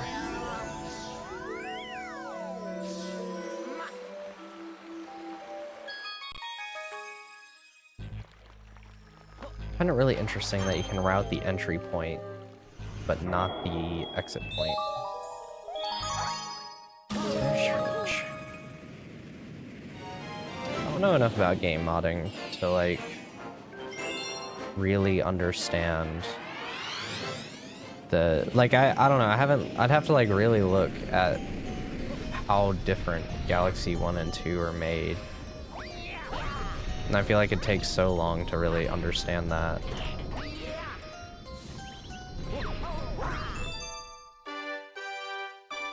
This is probably gonna be like 3 free stars, hopefully. Because, like, you don't really have access to the whole code base of the game. Oh, it's not like the games are open source. I've always wondered how modders figure out that kind of stuff. I forgot again! What does hard-coded mean? Basically, when you're writing a lot of code, one good thing to do is, like, say I wanna make the player enter a level, right?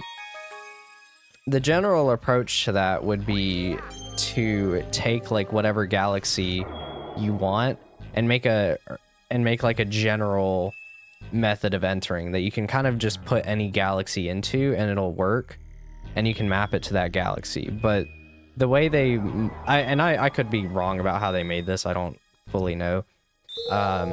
With Galaxy 1, like Flip Switch, for example, it seems like they mapped specifically Flip Switch to the terrace when you exit the level,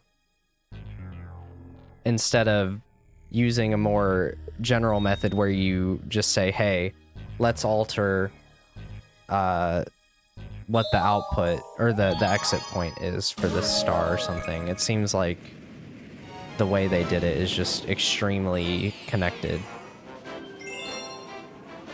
I feel like that wasn't a very good explanation, but I'm not the best at explaining some stuff. I was having this problem at work yesterday where I was trying to explain something to someone. It took a while for me to get it through to him.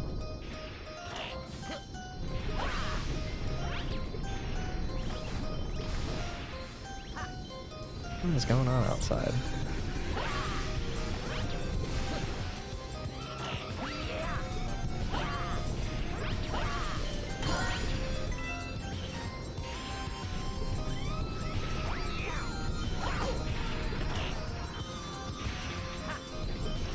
This is... Got your first Palor, nice. Getting those nail upgrades.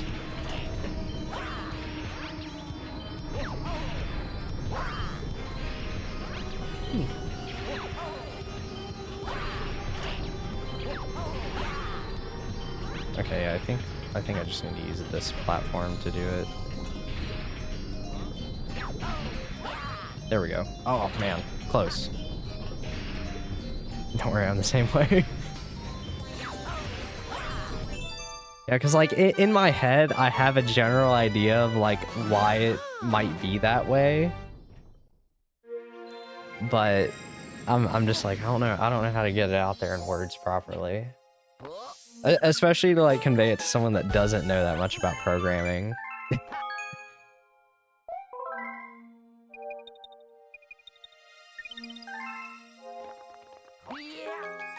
Because, like, someone that does know about programming would be like, they probably just didn't make a dynamic method for it, to where, either that or they have a special, like, case specifically for the smaller galaxies.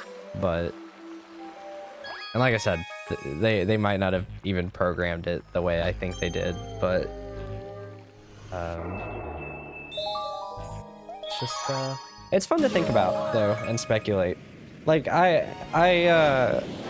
I've never used HTML very much before, which you use to make a lot of websites and just general web page layouts. And now that I'm like starting to use it on a daily basis, I'm like looking at web pages and I'm like, I wonder how they did that. And I'm just like, I wish my brain would shut up right now. Or like, I'm even like thinking of ways that I would do it myself.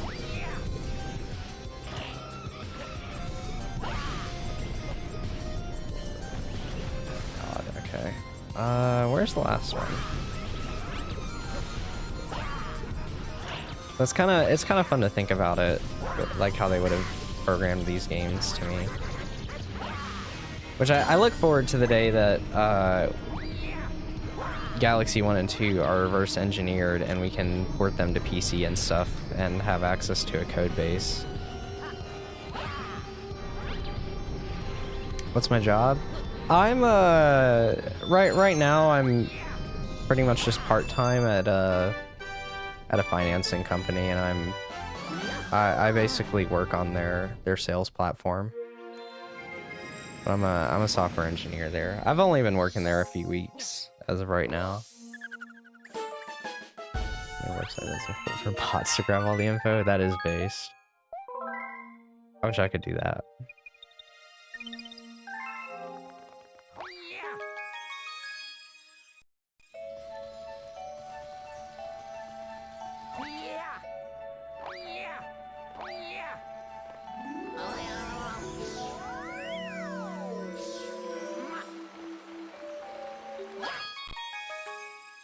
Yeah, right now, since I'm part-time, like my boss is really chill. He's like, as long as you work at least a certain number of hours each week, I don't really care what days you're in or how long you're in for. So I was like, all right, I'm not gonna be in on Friday then. I was like, I'll just take a nice 3-day weekend and chill out. And I was like, why not stream some Superstar Mario Galaxy? That sounds fun. Spinning barrage. Oh god, is the platform gonna be spinning the whole time I'm on it?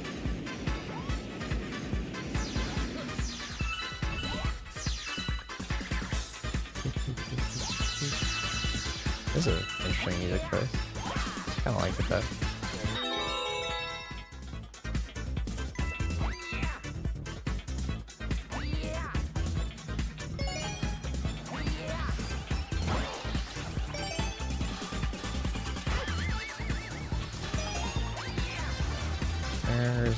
Where's number 5? Putting all the data on the one page, but only when one button is pressed on screen will the info be shown.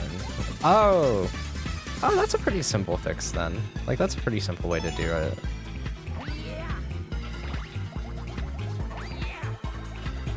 One of the things I've been working on right now, I pretty much have to do that for. Like, it's basically, I'm making like a big table, and it'll check if the user's account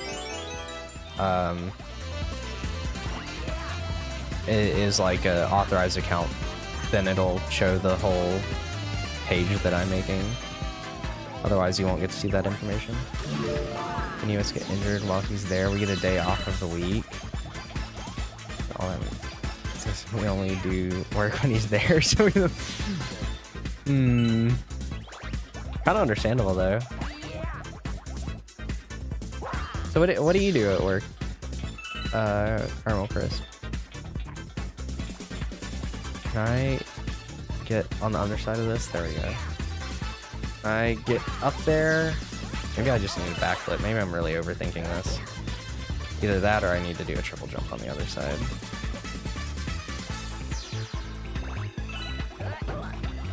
Oh, wait, hold on. Let's do it this way. Ah, that long jump got me out of the orbit of the thing. Dang. Alright. Nope.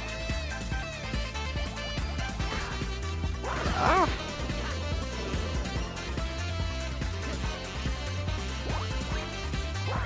The lab on the university's campus. Oh, nice.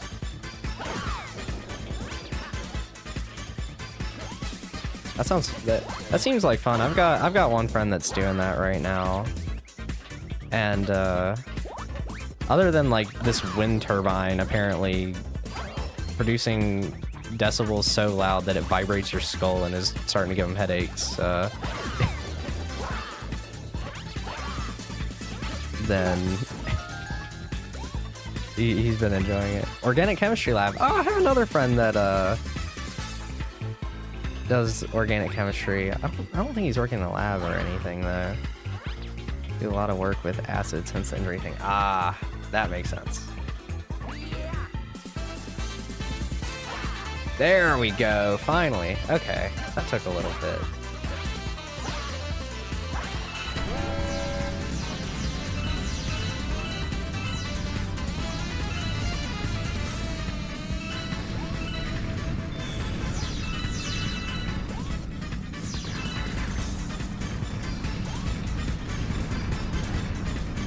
Yep, platform is just spinning the whole time.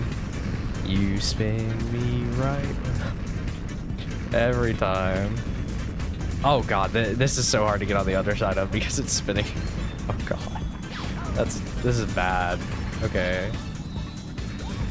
I want my momentum to go that way. There we go. I'm not even gonna touch that. I probably don't want to. I don't know, maybe that's gonna end up being a secret star or something.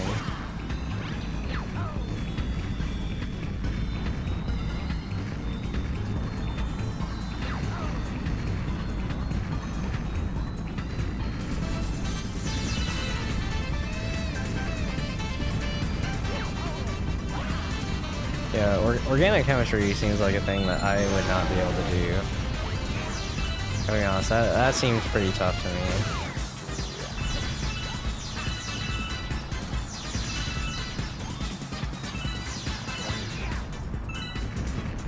Oh god.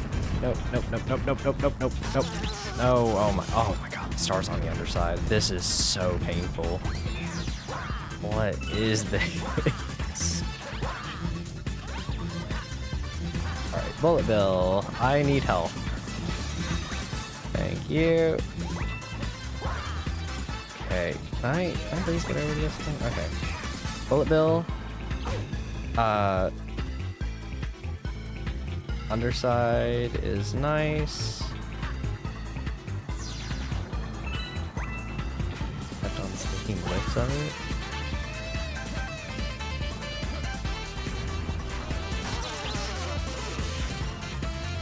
Wait, what's it what? Oh, the other message didn't show. Almost got poisoned because there was some gaseous byproduct that wasn't properly contained. It's only dangerous in really big quantities, but also smells like banana. It smells like banana. It might be worth the trade-off.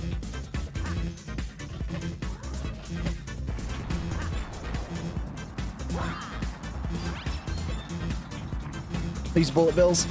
Yes. Okay. As long as I don't get hit by one here, just crouch immediately. All's fine. Spins comically fast. It's great, isn't it? Isn't it just so lovely? Thankfully, it's fast enough to where you can still realistically stand on it and actually know where you're gonna go.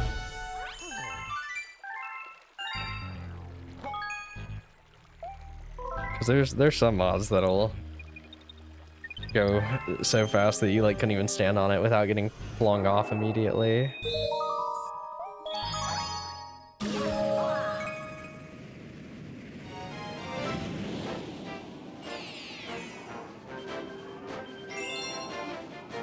Yeah, I'm gonna be honest, I'd probably be the guy that got in trouble for smelling the banana thing. Just because I probably would. Oh no, dark matter. I probably wouldn't hear the whole it's dangerous, and I'd just be like, dang, it smells like bananas in here.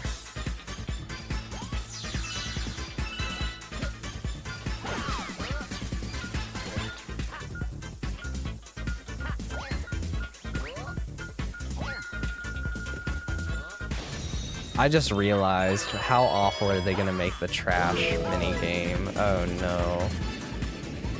Oh no.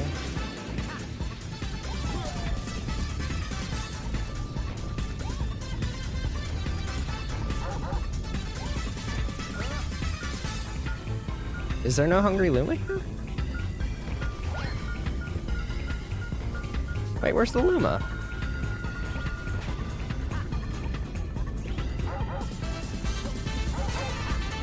No coins in the trash. I don't really see how that would make it harder though. Oh, are you talking about like the coin target spot things, I guess? To like help you aim. I'm assuming the Hungry Luma is just gonna be further into the level or something. I just need all these star bits from the chomps. It's gonna take like 150 star bits though. For sure.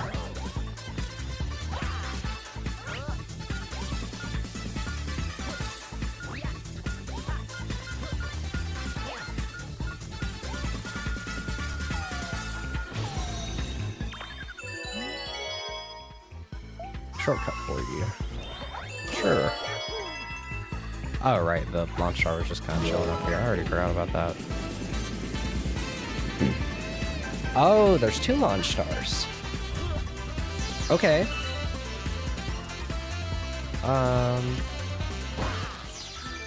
That's a lovely troll. All right, let's go to the further away one first, I guess. Let's do this one. I'm picking this one for now. I chose oh my god, what is this? This music is an absolute bop. I'm really liking this music. Kind of sounds like something that would be in Persona 5. I haven't even played Persona 5, but it just feels like Persona 5 to me. What is this? And why is it Mario Circuit music?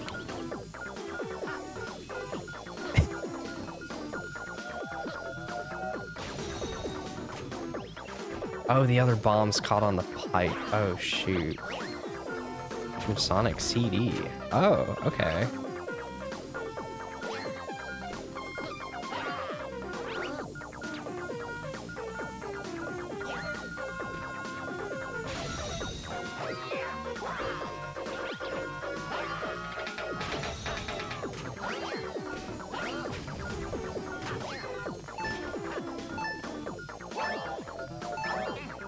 Ah, I failed. There's no way that blows up every single piece of trash remaining, yeah. I forget, do you die in this game for the trash? No, you don't, okay. This game is not evil like Mario Sunshine is.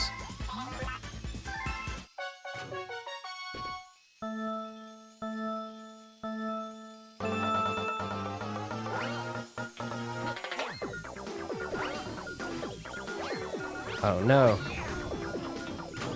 I haven't played any of the Sonic games, but I keep hearing songs. Yeah, the soundtracks for Sonic games are generally pretty good, I have to admit. But I don't really like Sonic games that much. Can't say I'm a Sonic fan. I've enjoyed a total of 1 Sonic game out of the 8 that I tried, I think.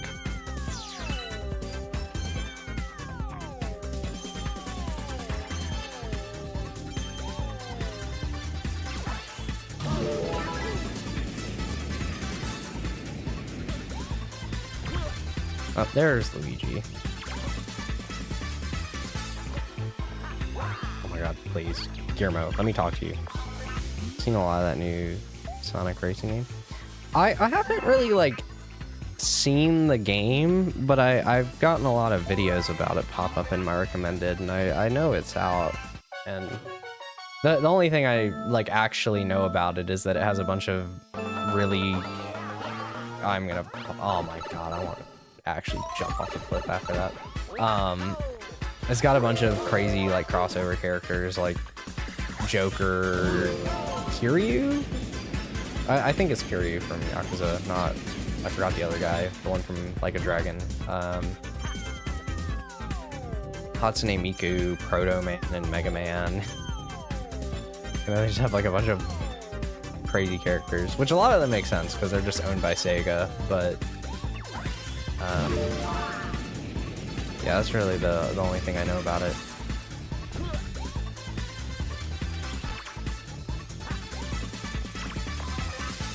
Sonic Racing Cross World that takes a jab at Mario Kart World.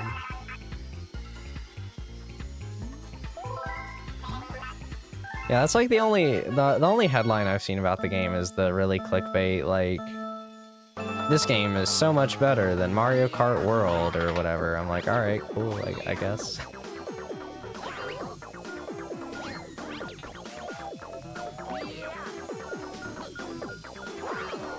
Bob-omb, please. I need you.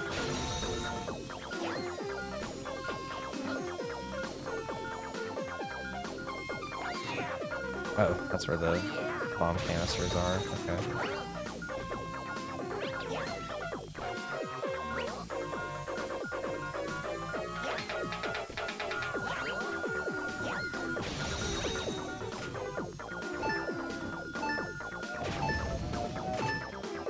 Close-ish.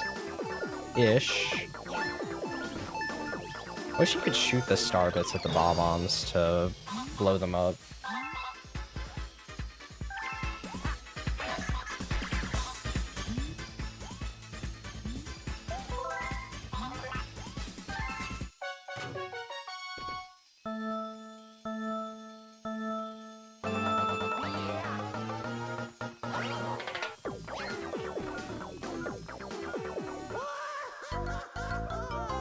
I don't know what I was thinking.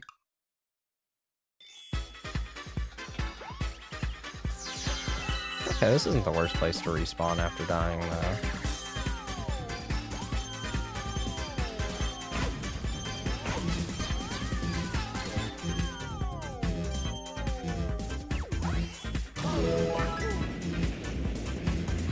It's 101.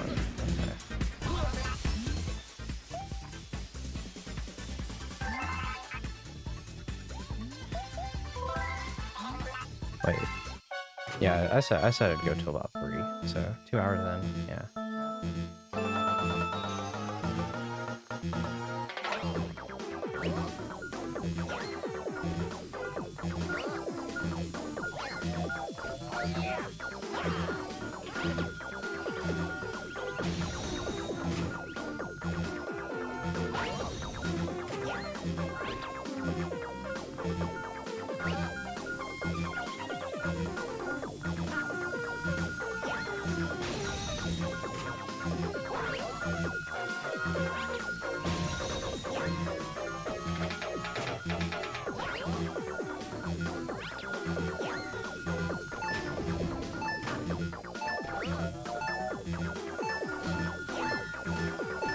Definitely been the best attempt so far. The problem with... I think what I need to do is I need to hold one and throw the other. Just holding, I have more control, I guess, over where it blows up.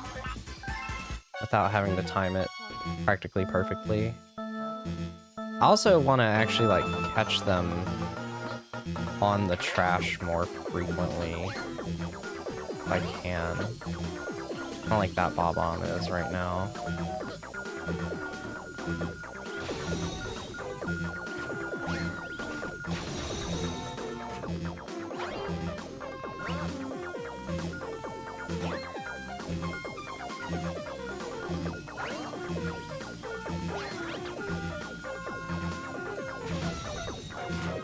How did I blow that one up? What?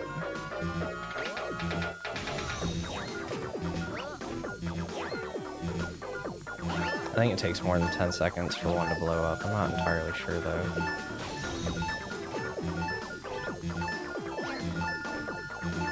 Please. No! No! It was right there! It was right there!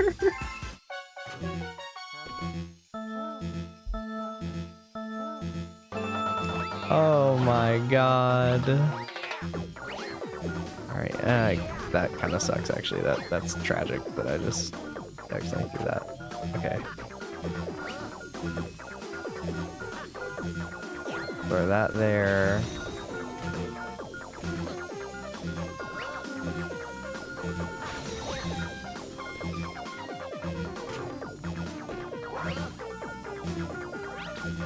I shouldn't throw that there. That was actually a really bad spot.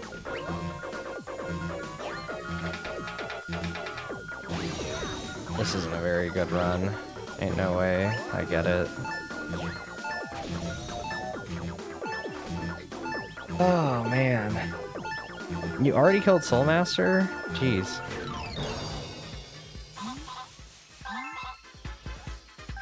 Be like a minute. I guess you did have 2 upgrades. 2 nail upgrades. Have I just cheated? Which I don't feel bad about cheating on this minigame ever.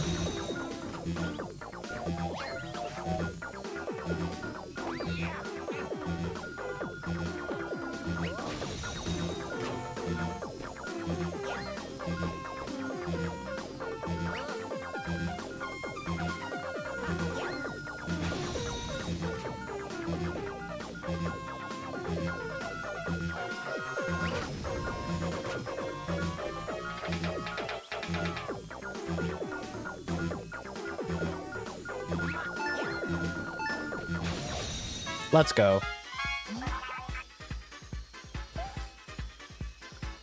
Let's go. Oh my god. It's in the middle of the game. Of course it is. Alright. Stargate. Oh, I didn't update the deaths before, did I? I died... Did I die once or twice? I think I died twice, so we'll just call it 95. Because I think my death counter is 1 or 2 off anyways from last time. I never did update the death counter on the deaths there.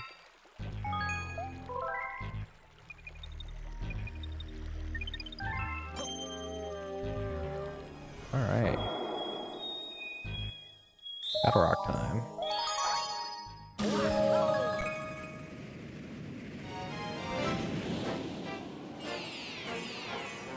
Or the real star, at least, blowing up the Battle Rock.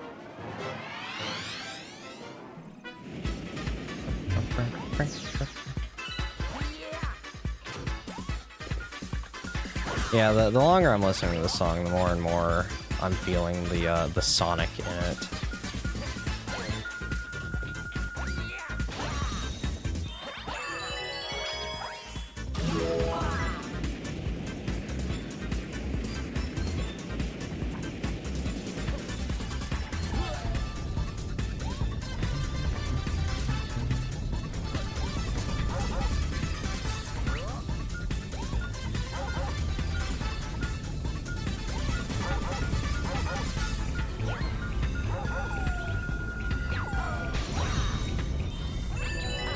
Come on, Luma. Thank you.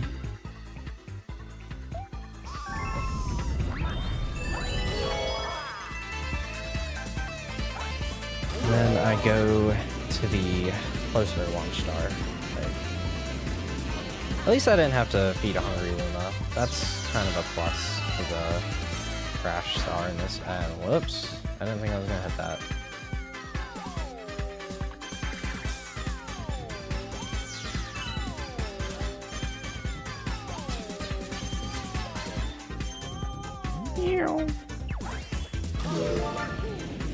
Oh, right, there was the dark matter stuff, and it should be this star, I think, that's blowing up Battle Rock. What on earth is this, man? Why is there so much dark matter in there?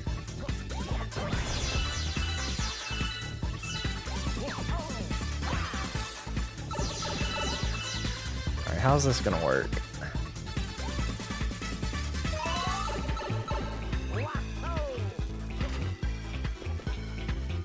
Does the dark matter like come out of the ground, or even?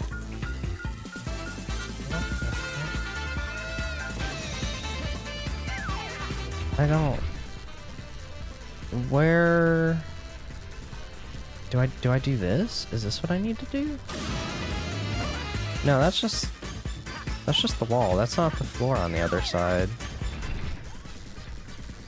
I think I get it actually.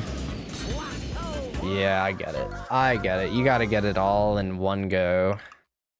So you gotta hit the inner crystal, be ready to shake, and use the launch star. 1 cannon shot, or you are dead. Okay. Hate these mines sometimes, just because you don't get iframes on them.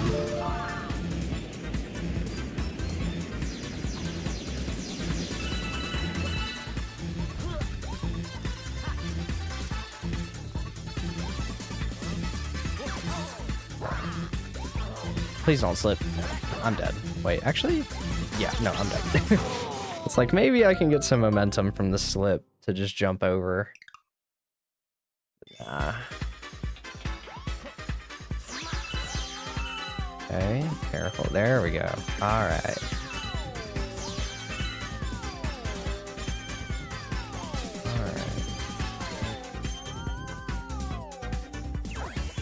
I'm already starting to get a little hungry. I might have to just get a snack.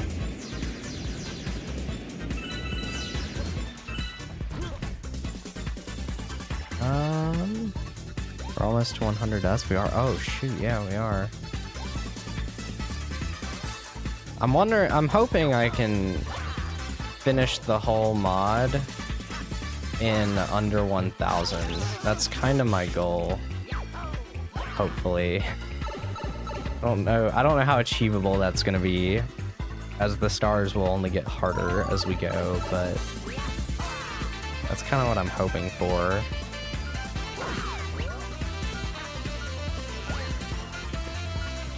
Because the mod that's apparently similar to this in difficulty, it took me about 50 hours, I think. Ooh. Please, please, yes! Then spin, spin, spin!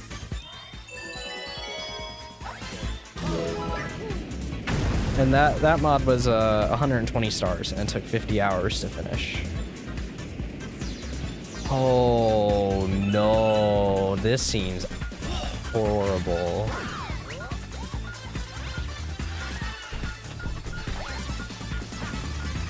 It seems like a pretty big number. With how long this will probably take me to finish the whole thing for, we shall see. Granted, this is not my first rodeo with one of these types of mods this time, like it was last time. Did I get it? Oh, man. So I would like to think that I'm just better at the game now than I was before. But sometimes you can't fix being stupid, so...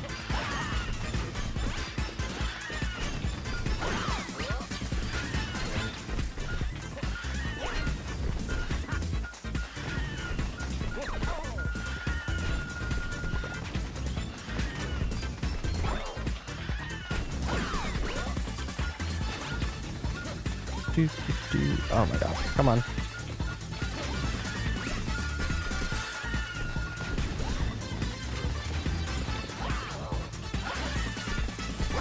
Yeah, after the last one, I had to do a few more relaxing streams. Like we did a Majora's Mask randomizer. Stupid as in the player. Me. I'm the dumb one. Yeah, it's nice to just relax like a Majora's Mask rando after doing a hard mod like this. I'll probably find some random thing that I'll stream, either as like a break from this or like after I finish this.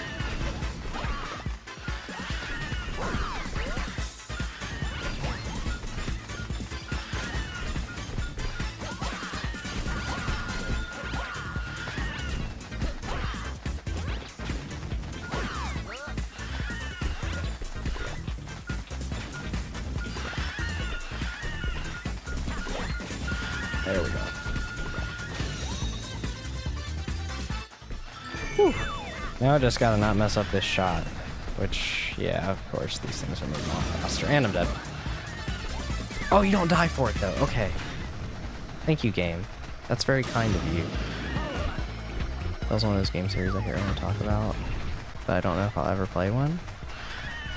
I think it's worth trying at least one of them at some point.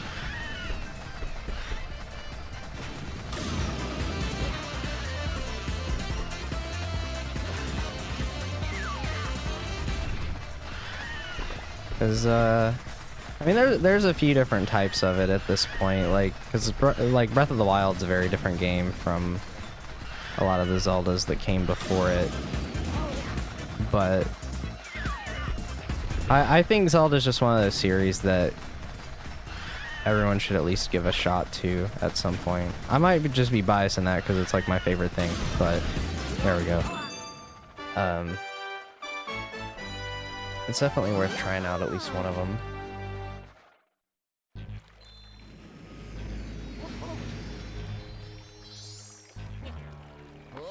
And Breath of the Wild is just a really good starting point. Like, it's a good game to just be like, while it's not indicative of the whole Zelda series, it's like, it's probably the one that's just got the most appeal to it.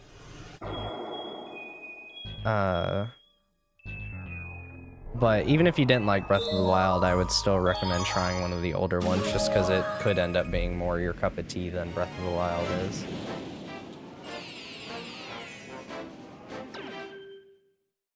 Whoops, didn't mean to do that.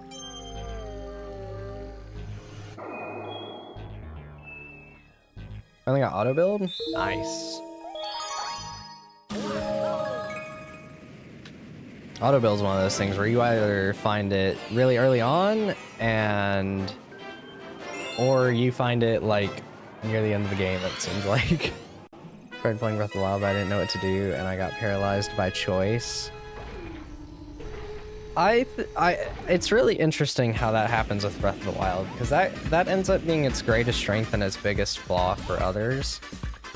But I think the thing that works really well about Breath of the Wild for me is that I pretty much just followed the main objective when I was playing through the game the first time, but you very quickly get distracted by stuff. But as long as you kind of keep, like, because the game will, you know, it'll point out, like, the main objectives to you at the very least if you tell it to on your map. And I'd still, like, subtly make my way over there, but it would take a little while because I'd just get distracted by some neat stuff along the way. But it's very much a game that you have to be okay with the choice and getting lost in it. But I definitely get the whole overwhelming thing, because I actually had that exact experience with Tears of the Kingdom. Ironically, I feel like I got way more, like it was the first time I played a game and I felt overwhelmed by the amount of stuff that I could do and that there was. Okay, how do I, okay, there we go. That's good.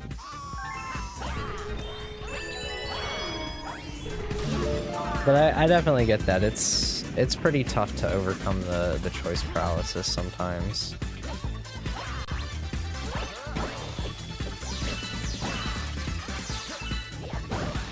But that's one of the things that makes Breath of the Wild so interesting, is that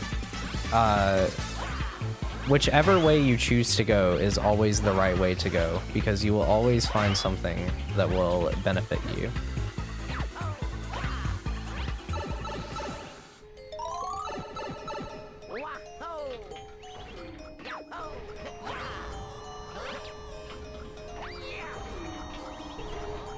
No, I can't get up there quite yet. What is... Oh, is that... Oh, it's a black hole. Okay, I see. Well, I probably need to get this coin or something, don't I? No? Okay. Try Breath of the Wild again? Or do you think I should try a different game? If you think that you could overcome the choice paralysis, then I would maybe say it'd be fine to try Breath of the Wild again. But if not, I would... Oh, God, what would be a good Zelda game to recommend that on the older side? Because my brain always wants to default to Ocarina of Time. But it seems that more people than I expect find Ocarina of Time to be very difficult to get a grasp on with, like, the camera and its just general controls. Because I will always advocate for Ocarina of Time if you're willing to play a game where you control the camera with one button go with Wind Waker. Wind Waker is also I think Wind Waker is a pretty good choice as well. I think it feels smooth enough to where it still feels like it could be a newer game.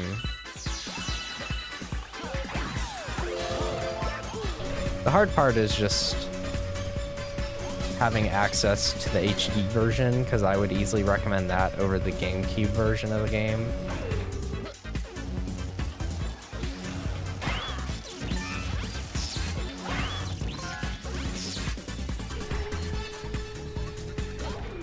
Sneaky. I'm not afraid of this anymore after Seismostone and Cosmos collapse.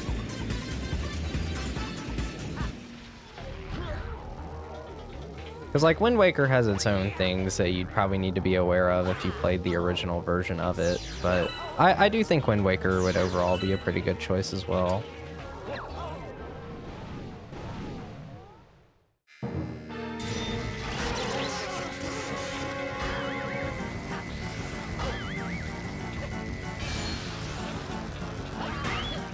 Are all the Zelda games on Switch, or would some of them I have to play on PC? A lot of them are on Switch. Wind Waker is only on the Switch 2 as of right now. It's not on the Switch 1. Ocarina of Time is available in like the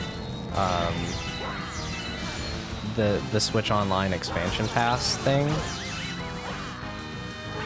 But if you're willing to just play them on PC, then I would honestly recommend playing some of them that way.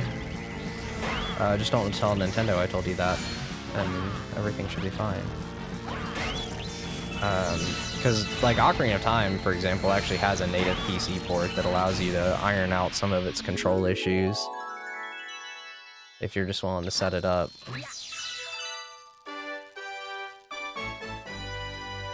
And like if your PC's strong enough to do Wii U emulation, you could play Wind Waker HD if you wanted to do that. And admittedly, Twilight Princess is also a good option. Ocarina of Time, Wind Waker, and Twilight Princess are the three that I would recommend, probably.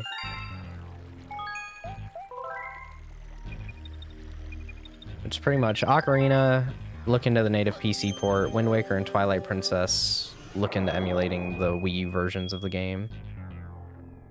Never done emulation, so I don't know how it works. It's so hard to get it set up. Wii U is admittedly probably one of the harder ones to set up, if I'm being honest. And I said I was gonna go do Loop-de-Loop before I did Star Reactor, so we'll do that. Oh right, there's this too. Let's do this actually. So Wii U would probably be a little harder.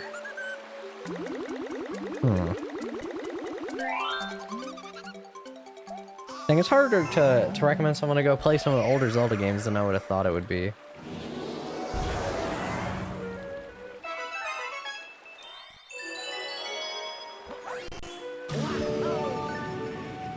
The other part of me is like, the Link's Awakening remake on the Switch is fantastic if you,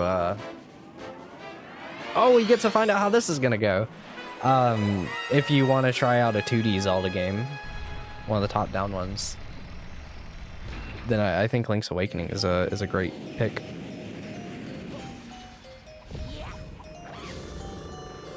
It's also very beginner-friendly, so I would say that's another good one if you would like to try out a top-down Zelda game. I feel like I'm throwing a lot of information at you. I didn't really intend to. I choose neither Boo nor B. It's just do the platforming manually.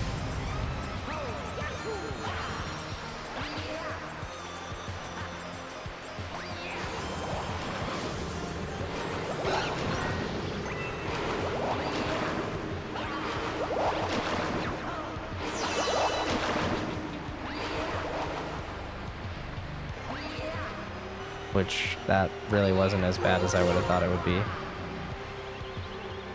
Ah, I see, but there's only a mystery coin in the middle instead of the star. Alright.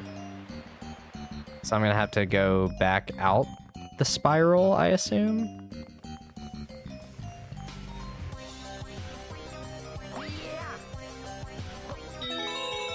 Whoa. Oh, whoa! What is this? Okay, what's going on here? Am I gonna hate this or something? Something tells me I'm not gonna like this part.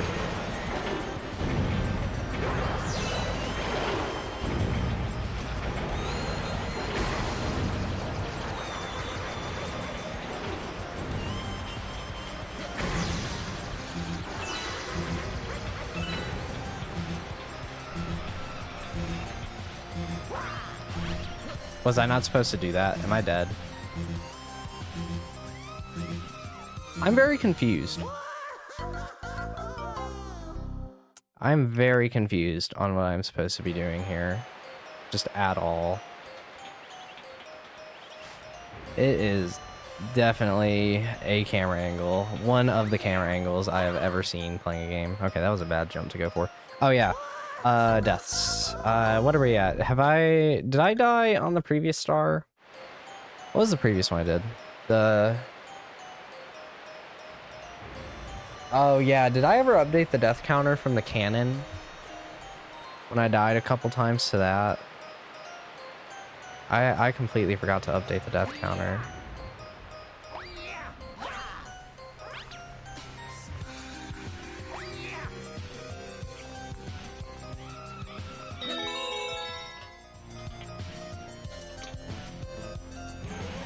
I don't even know what I'm supposed to be doing here.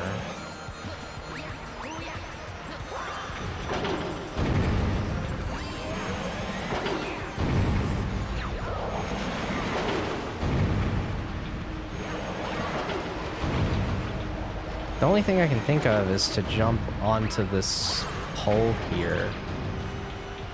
Can I even jump on it from this side, actually? That'd be... I guess so. But if I jump up, then yeah, I'm over here. Okay.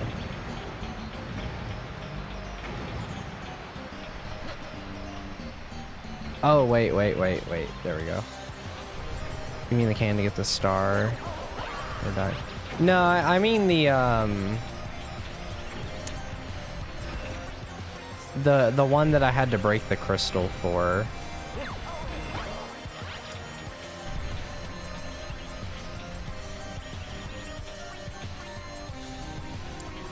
C-dash, nice. Oh, I see there's platforms over there.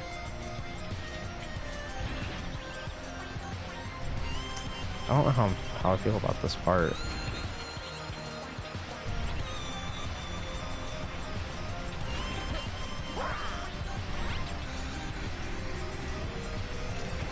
God, where is that in relation to me? I have no idea.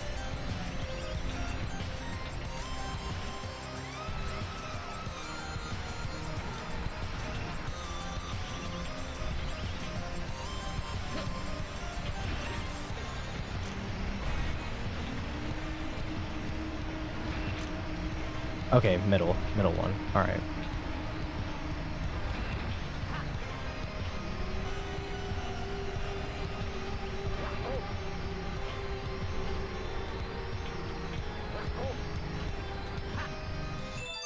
Whew. Okay. Gotta stop playing Hollow Knight for a bit.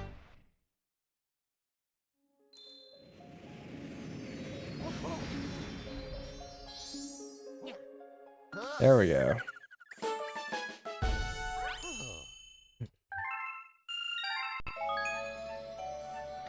Yeah, I guess, oh no. Oh no, that seems awful. And was that actually the whole galaxy completed? I actually didn't pay attention to that. Oh, I won't get to know for a while, will I? Or I guess I can check here. Okay. I don't know yet. But yeah, with the whole Zelda thing, I guess my TLDR would be if you think you could overcome the choice paralysis, then Breath of the Wild might be a good pick. If you're willing to try top-down stuff, the Link's Awakening remake. And then if you're willing to look into emulation, Wind Waker HD would be a good choice as well. kind of depends on what you want. I would say out of the three, the Link's Awakening is probably the one I'd lean towards the most.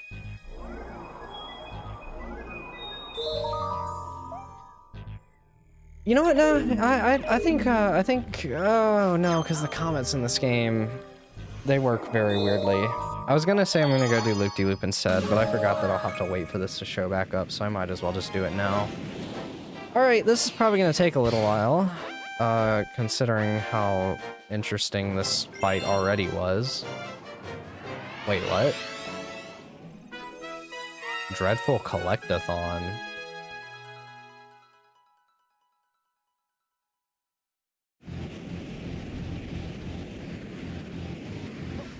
Huh? What? What is this?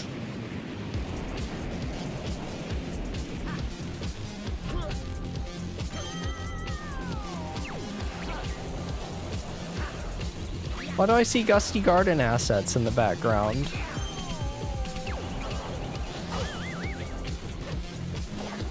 Okay, I can very much just fall right off of that. Okay.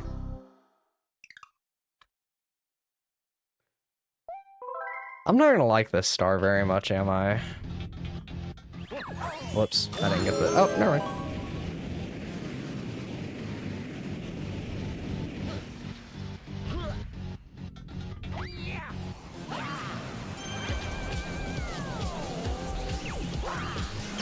I knew that was gonna happen. Alright, that's possibly Death 100. Finally hit the triple digits. Maybe I should end up saving this star for later. I'm probably not gonna end up finishing the fountain like I wanted to originally. I'll just check out a different path. What do we got over here? Also thinking it's again giving me choice paralysis. How was I supposed to know I was gonna fall off of that? Alright. My approach here is pick one at random. If I like the path, then I will keep trying it until I get it, but I'm gonna have to do them all at some point anyway. So my goal is to find the easiest one right now, and then I'll work my way until I find the hardest. What is this level, dude? Holy crap, why is there a star piece down here that I gotta grab? And I gotta not get hit by that fire bar on top of that? Oh, I get it, right. There's gonna be one star piece, like, on each of the planets, isn't there? Yeah.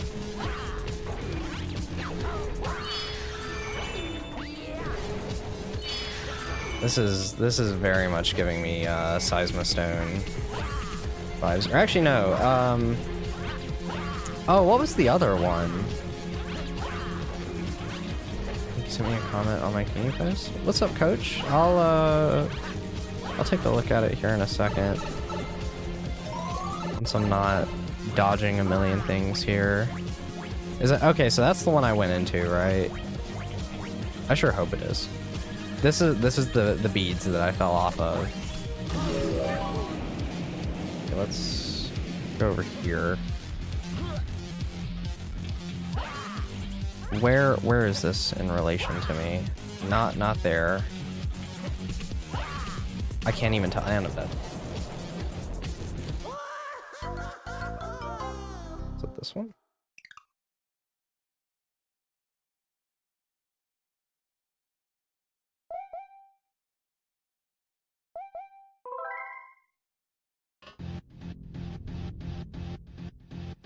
Okay.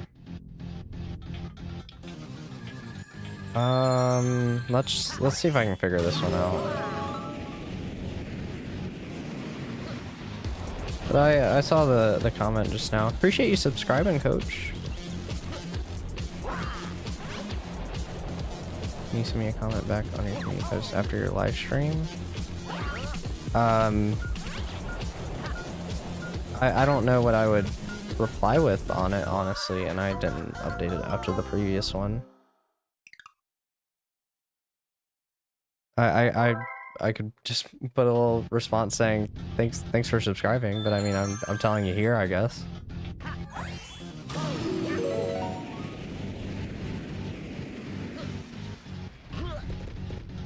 I do appreciate it.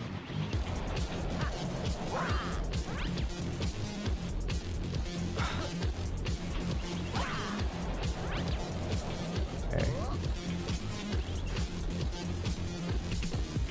It should be here. Oh my god, I have to time the bomb throw on top of that. Oh, you gotta be kidding me. Okay.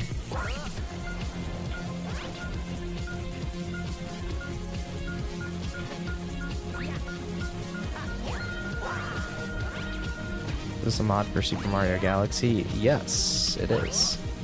This is a difficulty mod for the game.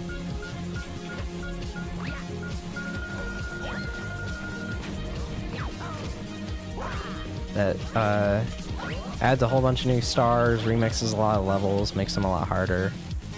A bunch of stuff like that, pretty much. Okay, okay, that's good. Then we get up here, and we go back to the start.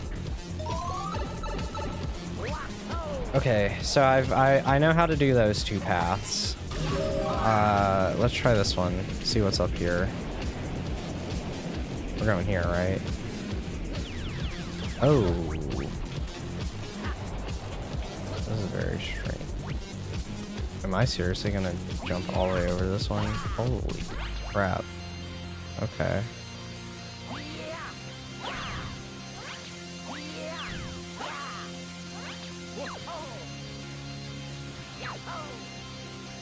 Where am I going? Where do I need to go from here?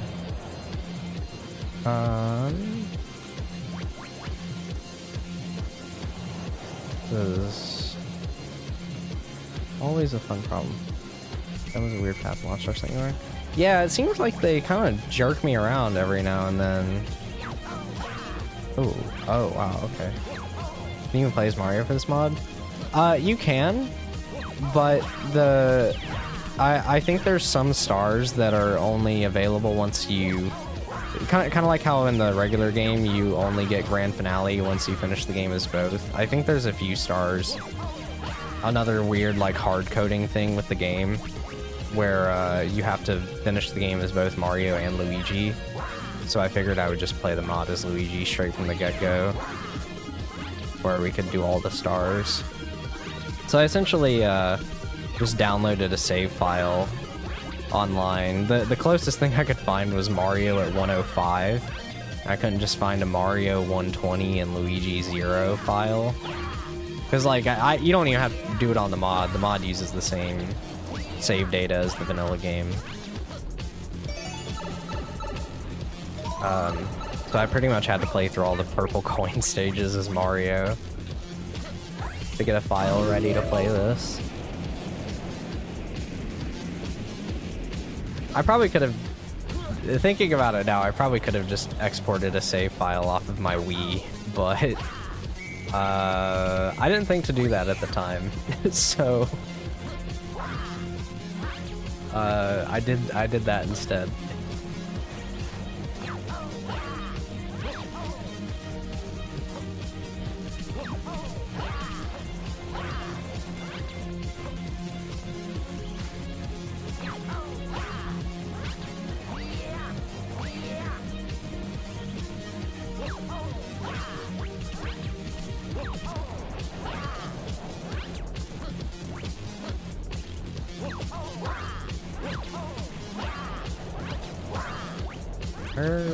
Where do I want to get up to?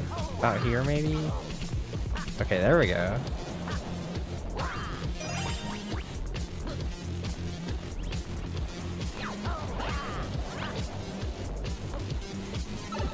Alright. The stage is easy.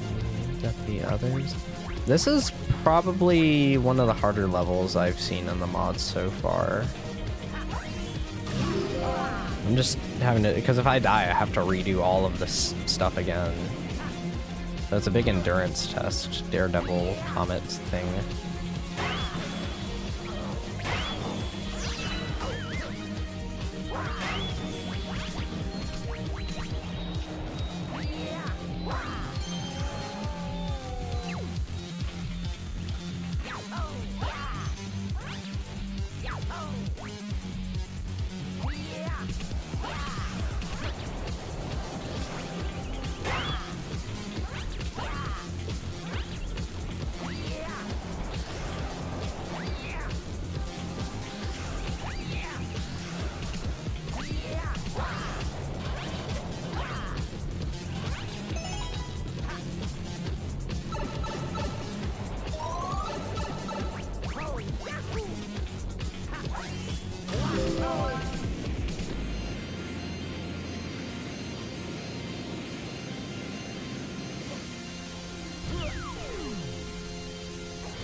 That's a bad one to do last. Duly noted. Don't do that one last.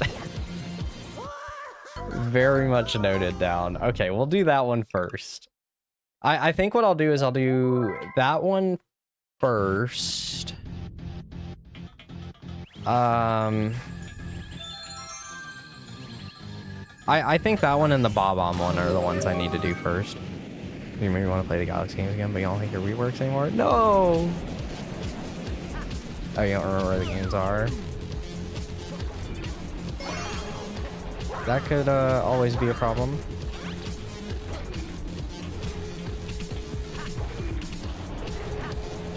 I mean, I guess they are now available on the Switch as of, yesterday? Yeah, yesterday. Just a little pricier than they probably should be, but...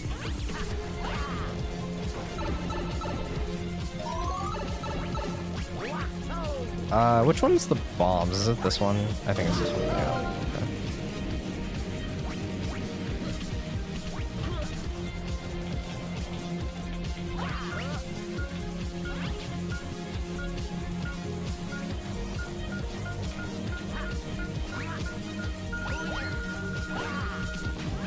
Almost had it. Okay.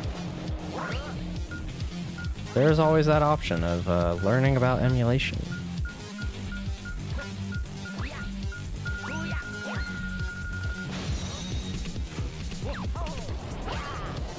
No!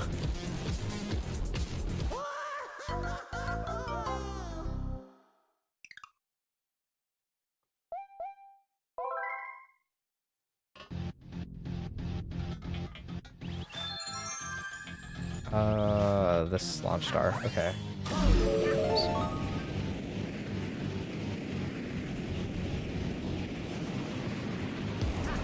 Which I did think about streaming the new Galaxy 1 and 2 ports.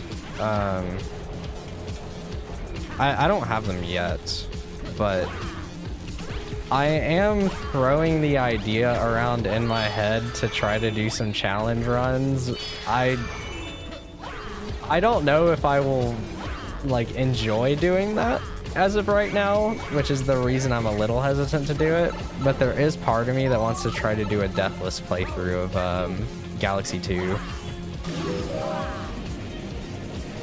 Not all 242 stars, only a 70-star run. I don't think I could handle getting all the way to perfect run and then dying, but it does sound fun. Whoops. I think it's Switch 2. I've been considering it, but I don't know how to play on it. I necessarily need a Switch 2 compared to just playing on the Switch 1. The Switch 2 is a system you should buy if you like the games that are out now on it. If you want to have a lot of your Switch games enhanced, especially if you have a lot of them, or you are just already a massive fan and you're buying it on the premise of what will come out in the future.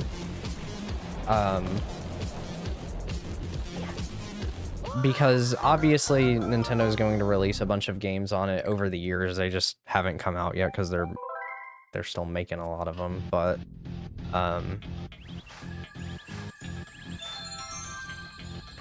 like you know, in like 2 or 3 years, it's probably going to be a much easier purchase for a lot of people because a lot of games will be available then. But if you're someone that like is going to buy a lot of games as they come out, then I would think it's probably worth it if you're a fan of a lot of their series. But if you're just wanting like the next Animal Crossing or Mario or whatever, then it, you know, it might just be a while, and it's probably not worth getting right now. Because like Donkey Kong Bonanza is fantastic.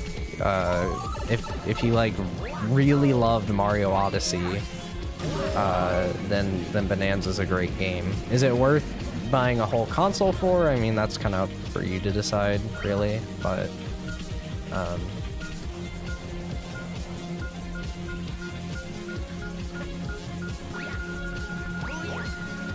I knew that was gonna happen. What'd you guys think of DK Bonanza? I really enjoyed it. It's out of the new games that have come out this year that I've personally played, which isn't a lot, it's probably been my favorite one, and I think I actually liked it more than Super Mario Odyssey, which is a very high compliment to the game. I thought Super Mario Odyssey was a great game. I thought it was well worth playing. I don't think the DLC for it looks super appealing, but it also didn't really seem needed.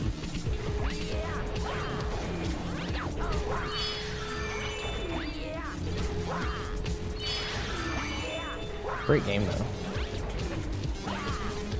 I hope that that Bonanza will be one of the big pillars of the Switch 2 when people buy it. Kind of like how for the Switch, a lot of people would say the games you need to get are Mario Kart, Smash, Odyssey, and Breath of the Wild. I really hope Bonanza is one of those games that people will recommend, because it really is a stellar game.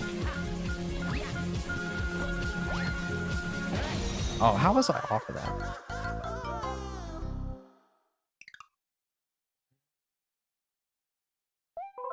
Yeah, the DLC is just way too pricey. Like, I was interested in the DLC, and then I found out there's no, like, bananas on the island, and then that pretty much killed all my interest in it, so I actually don't really care to get the DLC at all.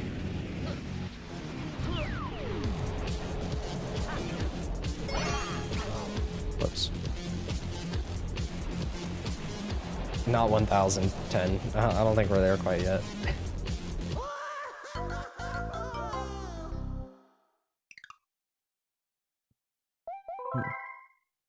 Yeah, like the main thing I'm really looking forward to on the Switch 2, out of what they've got coming out at the moment, is probably Metroid Prime 4.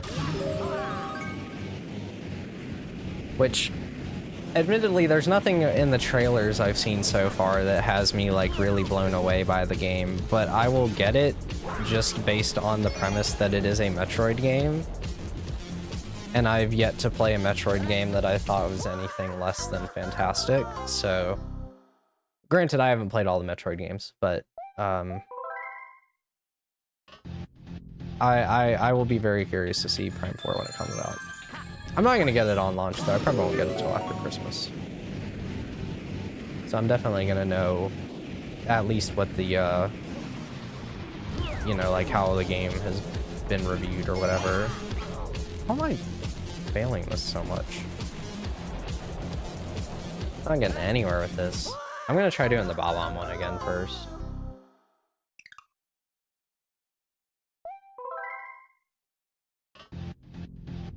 But like, I'm not super interested in Hyrule Warriors. Metroid was one of the first Metroidvanias, right? Yeah, it was pretty much the first one.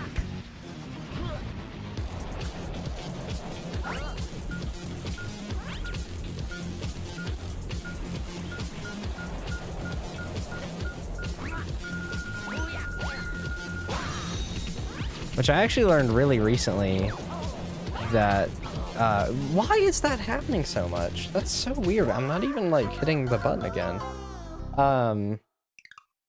Apparently, the original Metroid, they were, like, trying to come up with what to do for the longest time. And they couldn't really figure out what to do with the game. And the game that they ended up making, they made it in, like, 3 months. Which is crazy, and explains why the game is honestly kind of as rough as it is. I almost feel like once they settled on the idea of Metroid and what it was going to be like, Super Metroid is the game that they really wanted to make. And why is that happening? Oh my gosh, that's so weird. Metroidvania genre. That's from Metroid and Castlevania, yeah. And Super Metroid probably, I would say, still stands tall as one of the absolute best games in the genre. If not, I don't know, depending on the day, I might tell you it is the best one. It's a really, really good game.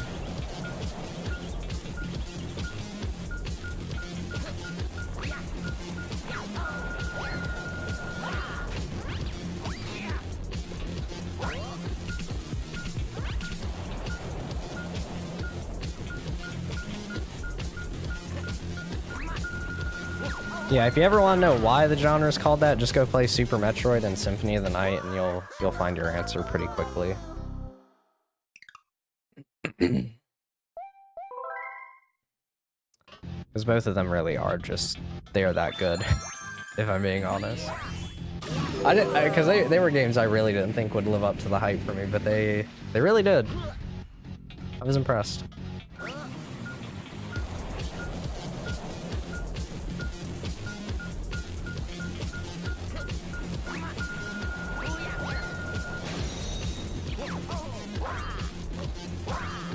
There we go.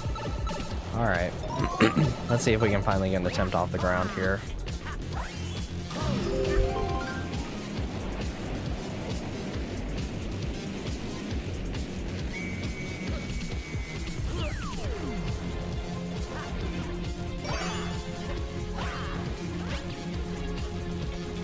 Gotta go for a bit. Alright, we'll see in a little bit of original hardware.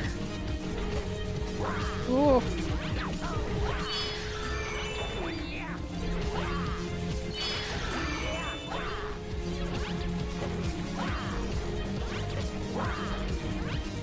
Thought I was dead there. Alright. What was this one? I forgot what this one had me do. Oh, right, the platforms. That's right. That's right.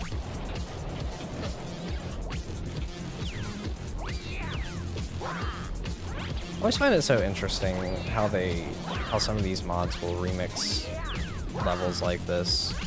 I actually, as long as these stars take, I actually quite enjoy them. I think they're really fun, surprisingly. It's gotta be okay with having to do a very large portion of the level again.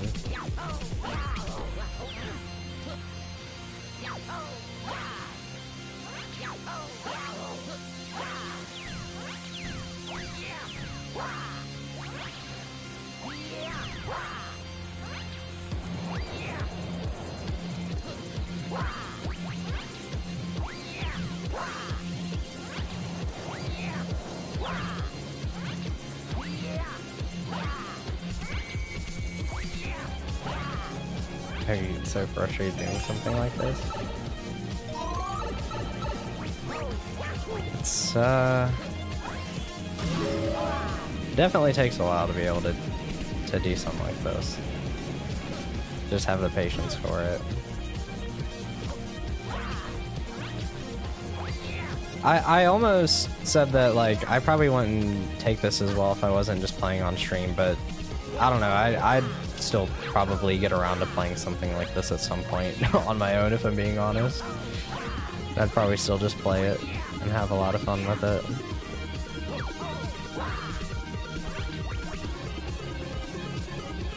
As long as as long as I feel like it's not my fault, or it is my fault that I died, then I'm pretty okay with it. That's pretty much how I view it.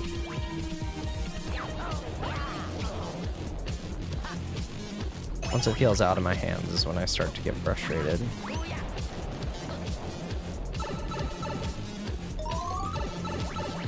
I'm admittedly a little worried about the top section. I feel like this is one that I should do third.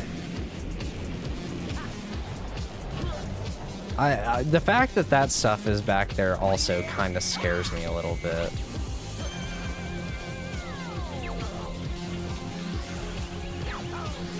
But I feel like I'm gonna have to do something with that.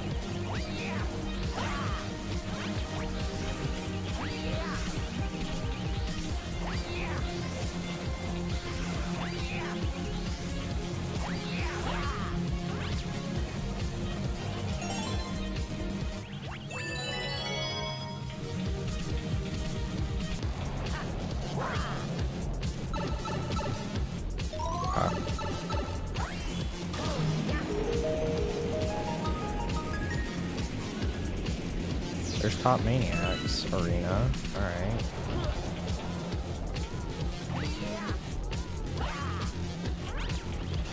Oh, you have to... After all that, you still have to actually do it in the minefield. There's a part of me that really wants to save state this, but I'm not gonna do it. And I'm dead. Of course I'm dead. Okay. Alright, this just got a lot scarier then.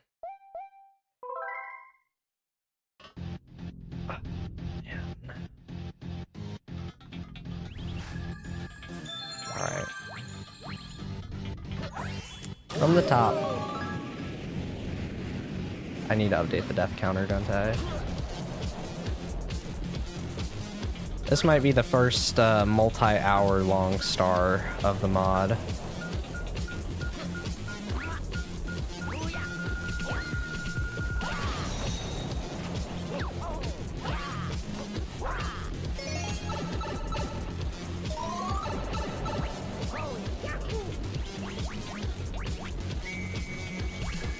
This one, right?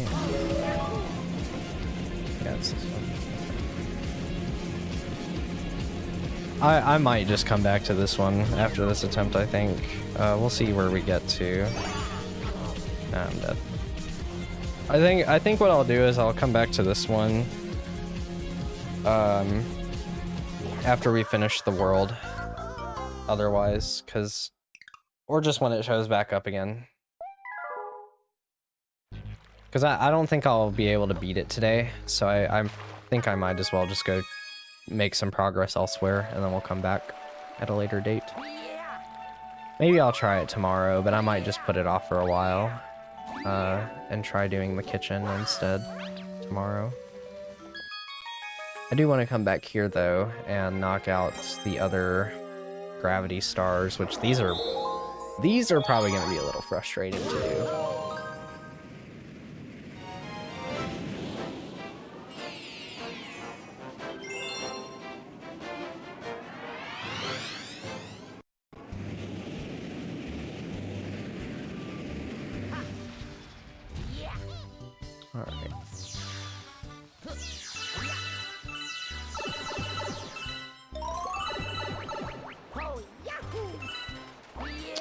So I think that one of them is back this way.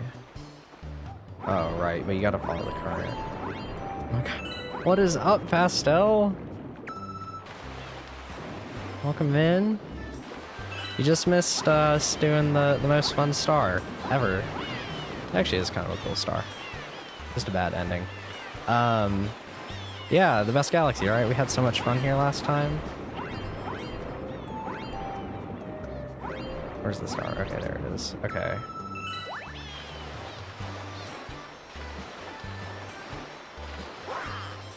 Ah, dang it. Okay.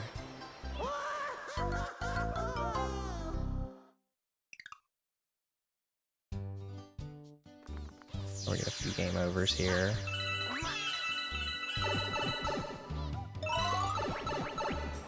Answer for only a few minutes. Unless you're okay with me driving while watching and chatting.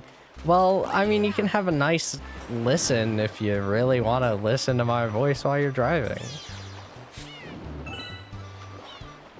Which to me, that sounds like torture, but I don't know.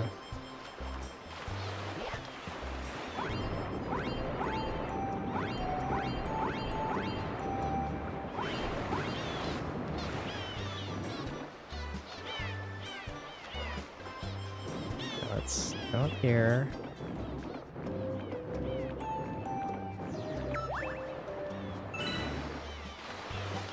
Alright, how do I want to go about this? I think I need to... Alright, where... Oh no, oh god, we're doing this whole song and dance again, aren't we? Turn around, Luigi. Thank you. No!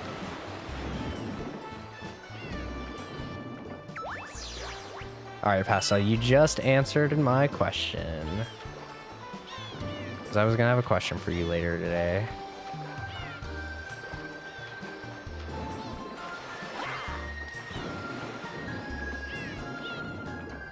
But I don't anymore.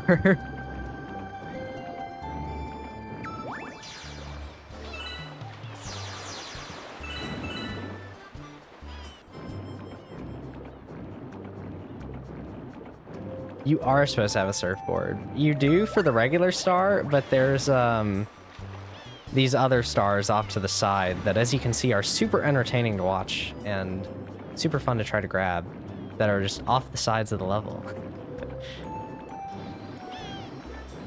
What's the question though? I want to know. I'll tell you later.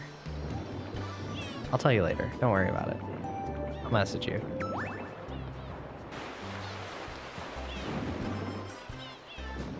I'm just gonna ask you how Silk Song's going.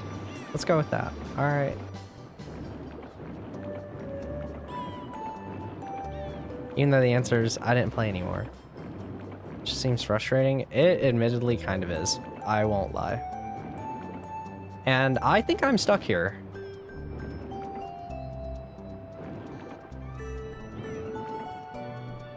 I can't even spin. Yeah, I'm actually just stuck.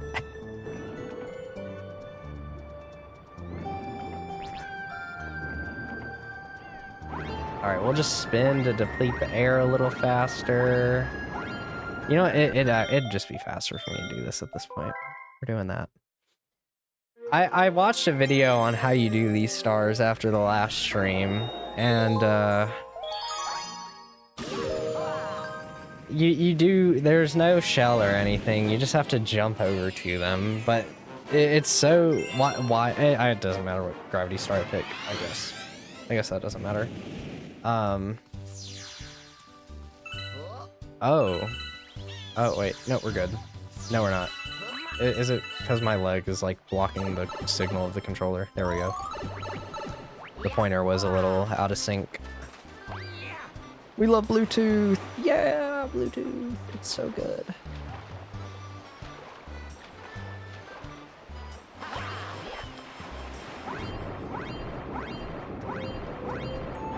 I'm gonna be honest, I think what I'm gonna do... Let's hold on. Game's gonna get small for a second, guys. What's the key for it? Config. Is it in config? Where are the hotkeys in Dolphin? I forget. I think it's pretty fair for this one, if I'm being honest, to do some save states. I think it's F. I really don't want to accidentally... Okay, here's what I'm gonna do. I'm gonna manually make the save state first. That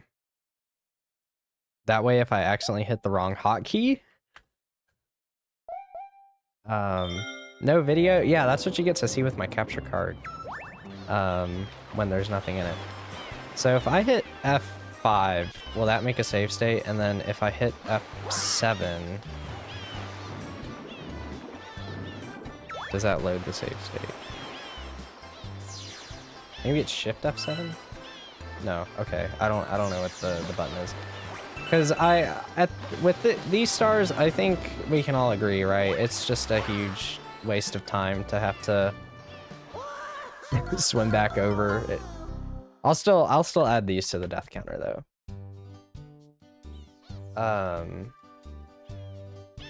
So what we'll do is we'll just do a very lovely... That's what it is. Okay, I remember now. So it should be Shift F7. No, just F7. That's what it is. Okay, so if I do Shift F1... Oh, Shift is what saves it, isn't it? Yeah, okay, so Shift saves, no Shift loads a save state. Okay. Is that gonna keep the star as got in between save states? No, but I'll make a new save state for the other one. What'd you miss? I just decided we're gonna do the gravity stars of Loop-de-Loop. And we are going to save a little bit of time by using some save states, because swimming all the way back over to these is not the most fun and interesting thing. So we're just going to use a save state.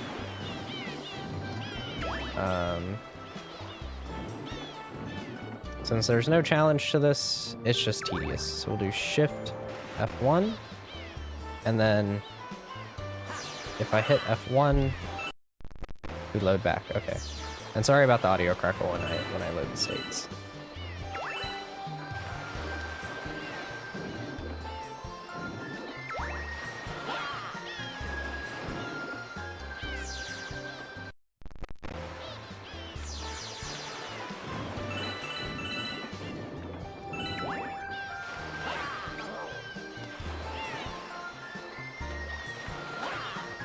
Ah. No. I'm not getting called a noob.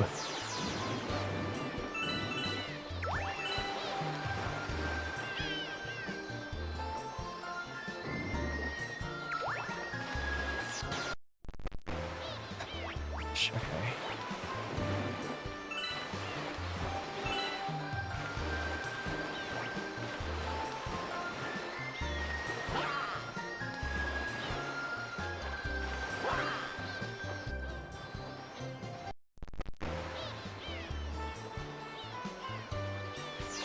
Yeah. This is such a fun star, right, guys? Isn't it great? I think we can all agree that these are our peak stars.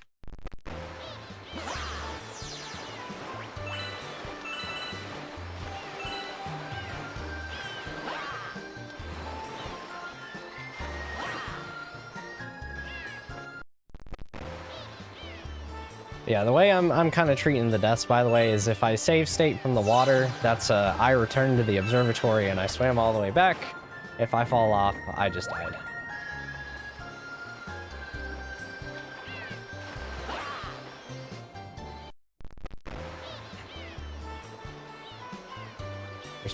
There's a second one of these.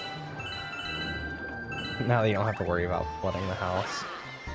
Oh my god. Because imagine if I manually swam all the way back over here every time. Wouldn't that just be super fun?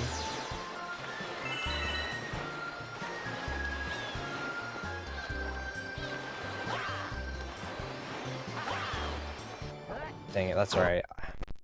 Kind of can't spin out, because then I can't spin to get to the wall. So I have to jump.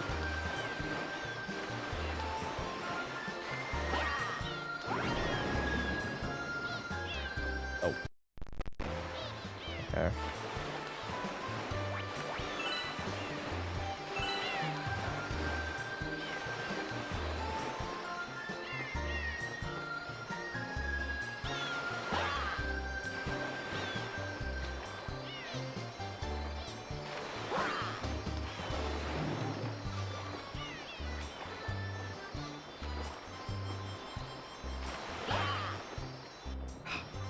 Doesn't even look like you can jump high enough. It's just the, jumping out of the water in Galaxy is really annoying to do. You notice how sometimes I just, like, come out randomly, it feels like.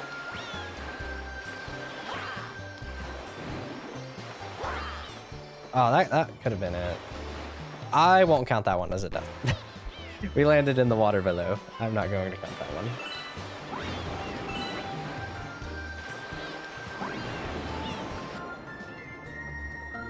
Oh my gosh.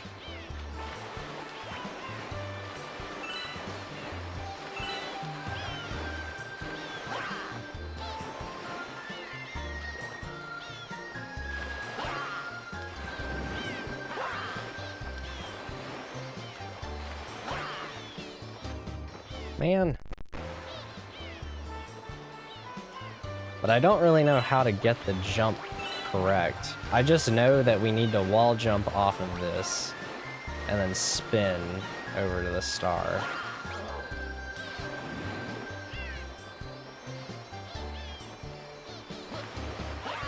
Yeah, we've been past the 100 death mark for a little bit now. Ugh.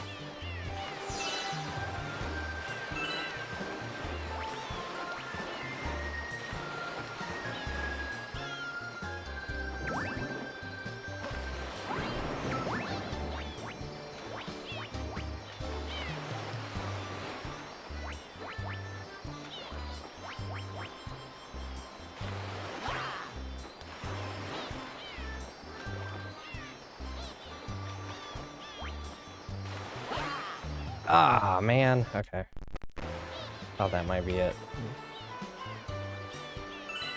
The other one of these is very similar, but what we have to do is it's basically at the top of a staircase like that, so we have to like get onto the bottom one and then jump between all of the things. Oh wait, that was actually a good angle. Hold on. If I can replicate that, that would be awesome.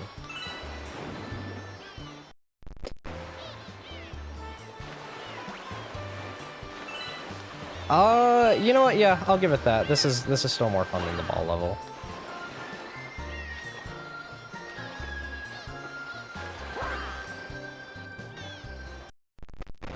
It's definitely better than that.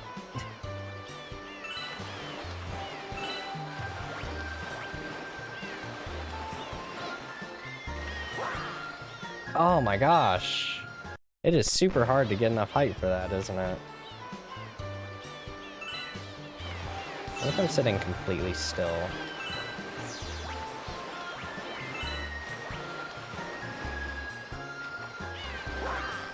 Oh, wait a minute.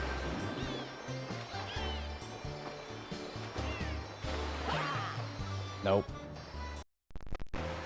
Oh, God. Okay.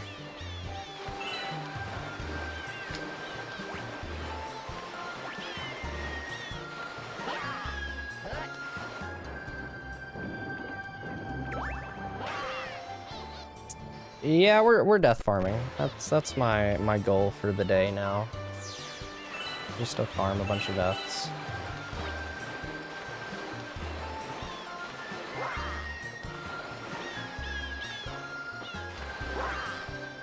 Oh my gosh. How do I even get a jump out of there? Because I can't spin out. Well, hold on. Yeah, because the spin doesn't get you enough height to get up to the thing. So you have to get a jump and then a spin to do this.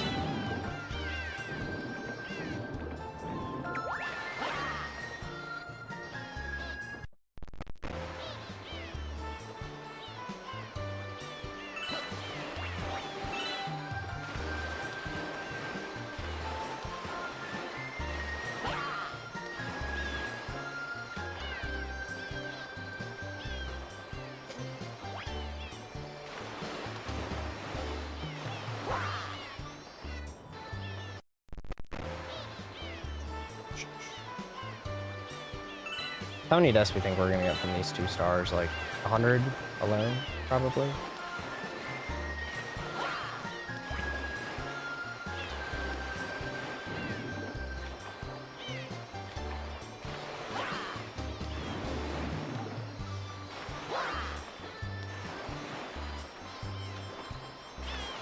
I'd be so mad by this point. I'm not gonna lie, in my head I'm kind of screaming at this one a little bit.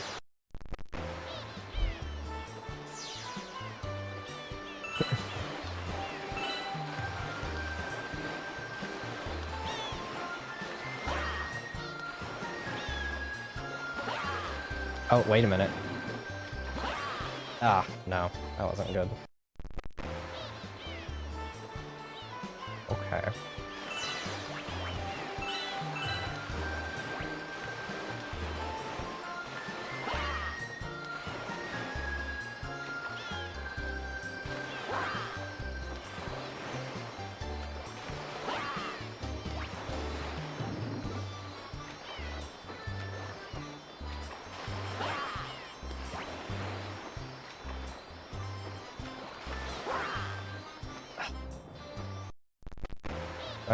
Do I need to pull up and look how Grandmaster J did this again? See how he beat this stupid star? Oh, right, I'm not tapped in. Right. Whoops. Okay. I'm gonna inch our way closer.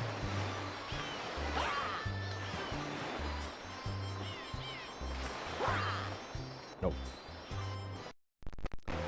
139. Did I? No, I didn't actually type it. Oops. Okay.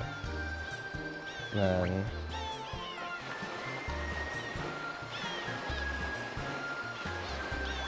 This way. Oh, wait a minute. No. Oh. It's just not happening, man. We're just not getting it.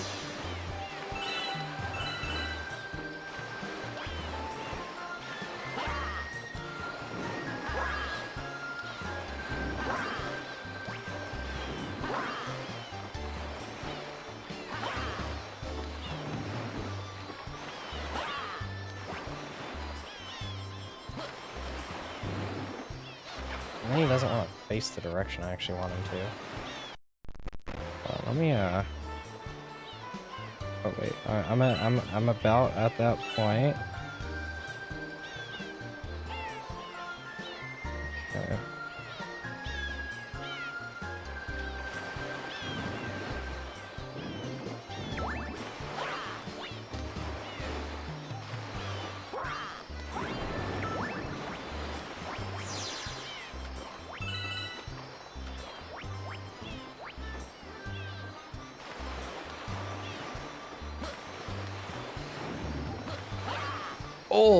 Oh, that was kind of close actually. That was actually somewhat close. Sometimes I'll have fun streaming. We'll see you later, Pastel. Have a good one. Safe drive home.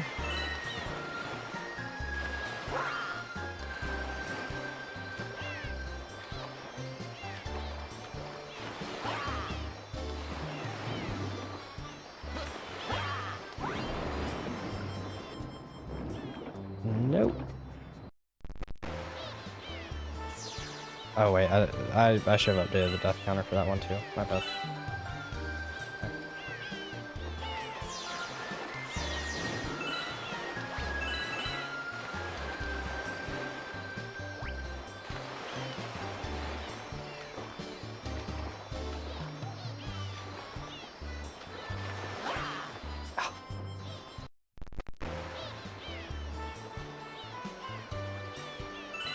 Hopefully the other one of these takes me less time.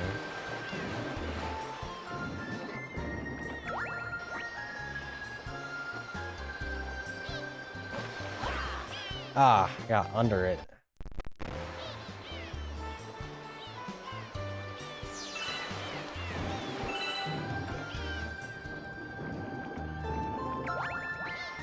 Let's go back this way a little bit. No, don't face that way, Luigi. Is this really the intended way of getting the star? Unfortunately, yes. Yes, it is. I spent a whole like couple minutes last time searching around this whole lap or whole track for a green shell that you would use to like dolphin jump out to it. Nope. You just... Oh.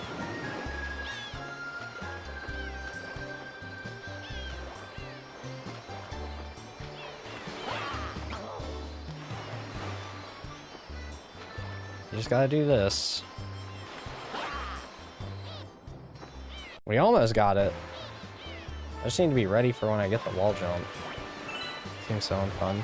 I have to admit, some of these gravity stars I have not enjoyed very much.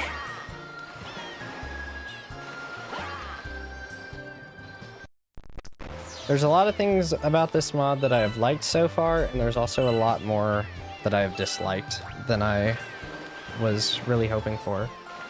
Because the trailers for this mod make it look really, really cool. And it seems like the largest mod for Galaxy 1. But because of all the...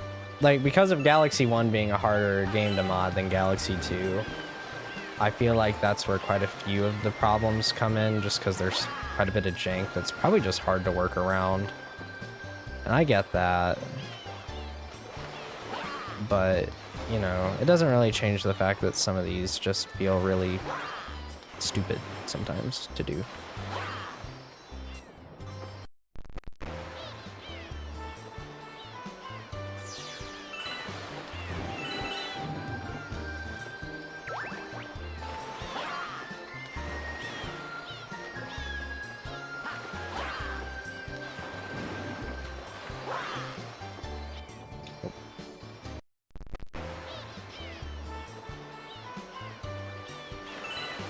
That's why I'm trying to get it done now.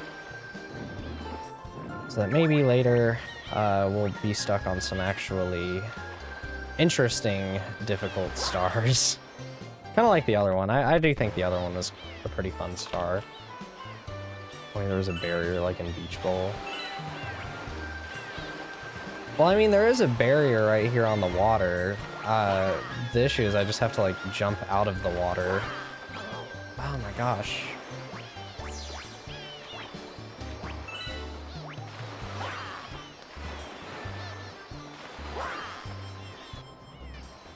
Are there any mods similar to this for Mario Odyssey? Probably. I actually haven't really followed Mario Odyssey mods all that much. The only mod that I do know of for Odyssey is that people are actually trying to like port all of Galaxy 1 into Odyssey. And it actually does look really sick, and I would love to play it when it comes out.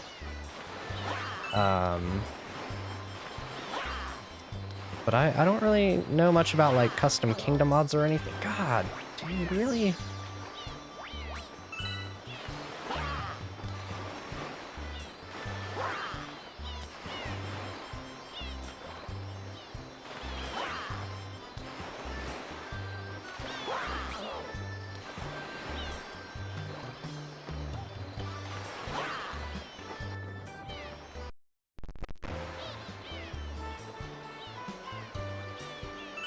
Yeah, from what I can tell, it seems like I do know that there's some like multiplayer mods for Odyssey. I think there's like hide and seek stuff. There's definitely a Kaizo Mario Odyssey kind of mod.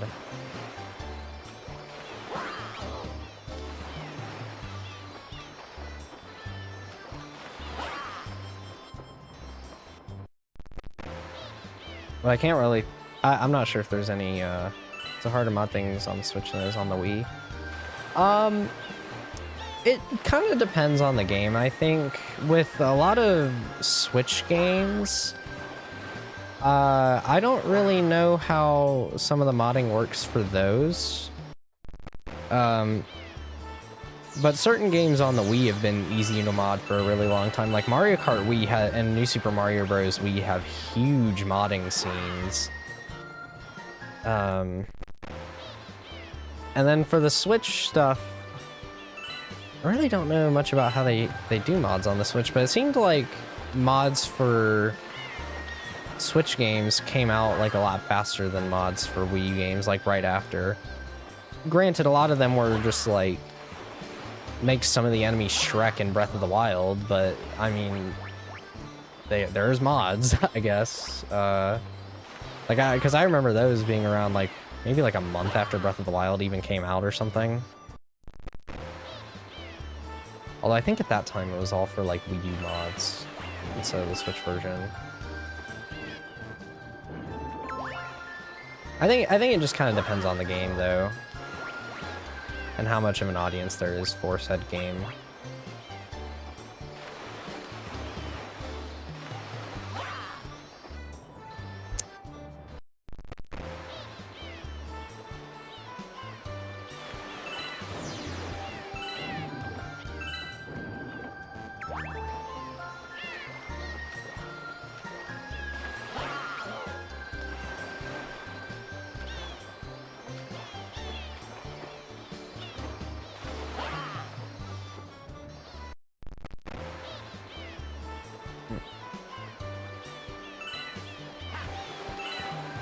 On the Switch break the Switch.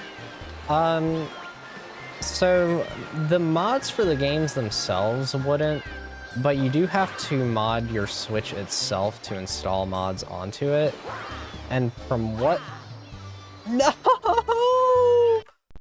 No! And from what I do know, about modding your Switch with custom firmware, if you aren't careful, you can brick it and you can get banned online by Nintendo. So, and modding the Switch is also hard just because the only ones that can be modded without a mod chip being soldered onto the board is the early models from before like mid 2018. If you look up a like red box Switch, like the average Switch you can buy comes in like a red box, and they didn't before 2018 at some point, and or maybe it was 2019. And if you have one of those, then you can mod it pretty easily. In fact, people did it with a paper clip.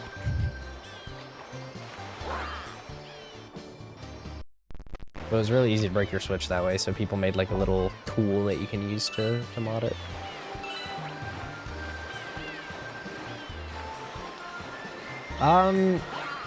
I think the way I think people do still play games online on a modded Switch, but they have to basically like spoof their user ID to be like a fake one almost, that if it gets banned by Nintendo, they don't get their actual Switch banned.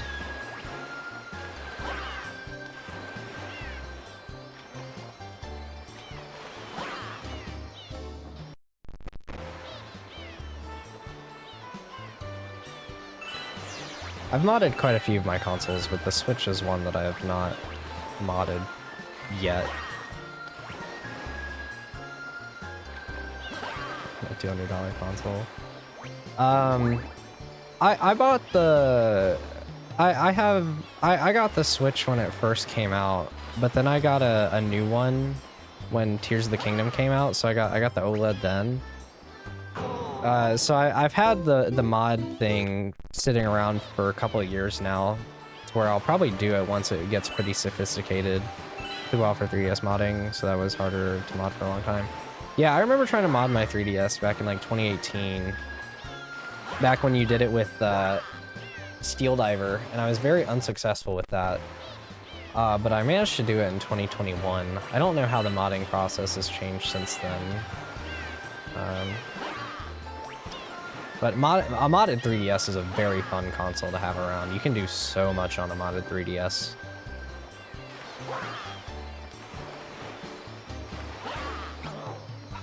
Thought that was going to be it.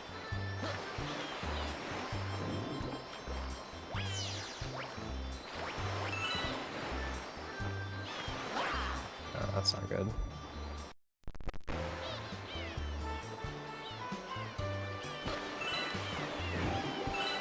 Yeah, like 3DS and Wii 3DS and Wii U modding are all very sophisticated. Like, it's pretty hard to break your system with those.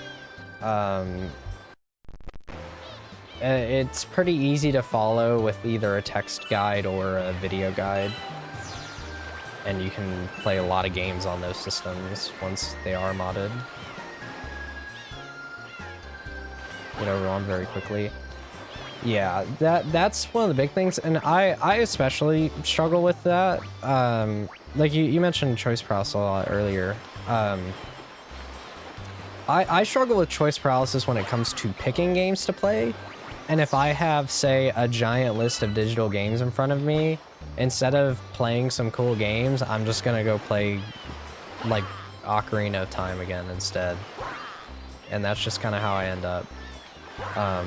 That's part of the reason I buy a lot of my games physically, is just because, like, since I've already played a lot of them, it's easier for me to keep track of it in my head. And even though, like, looking at a whole shelf of games isn't that different from a big digital list, when it comes to picking a game, for some reason, I just have an easier time with it. So, it just kind of works for me to actually, like, play different games. Because, like, on my modded 3DS, I probably have, like, 50 Game Boy Advance games, and I probably haven't played any of them. Like, I still haven't tried Fire Emblem or Advance Wars or Golden Sun. A bunch of really, you know, like, well-known, highly revered games on the GBA and stuff like that.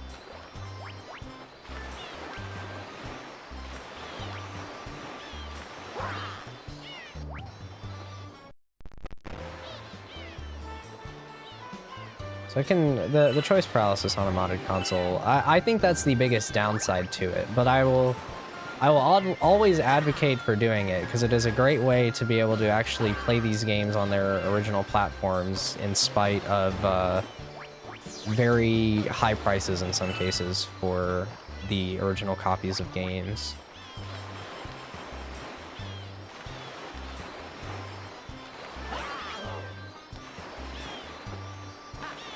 And in my case, I've kept a lot of my games that I just bought. Like all the 3DS games and Wii U games I bought them back when they came out. So I'm fortunate to have just kept them over time. Same with my Wii and DS games. Oh, that might have actually been a decent one right there. No, that wasn't good though.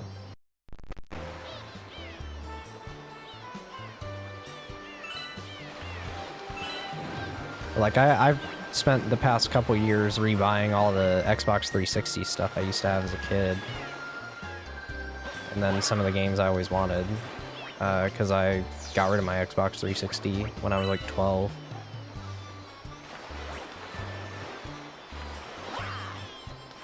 And I've always really liked the 360 a lot. The Steam library has like hundreds of unplayed games. To be fair, he's also played way more than I would have expected him to out of that whole list. So there's that. I'm guilty of it too. My Steam library, I've played maybe half the games I have. I only have, only in quotes, 100 games on Steam. But that's the thing, like I said, I struggle a lot with like playing games off of a big digital list, and Steam's really bad about that for me because the games are so cheap that a sale comes along and I'm like, oh, I can buy like 6 games now. And it's not that big a deal. And guess what? I hardly ever play any of them unless I really wanted to play it. Let's only play Tiny Kin in more than 20 minutes of Fez. I never did play Fez. I played maybe like 2 hours of Tiny Kin on Game Pass a couple years ago.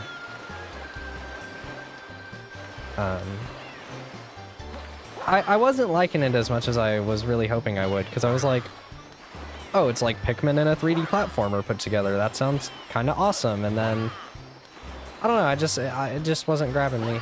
It's, super hard.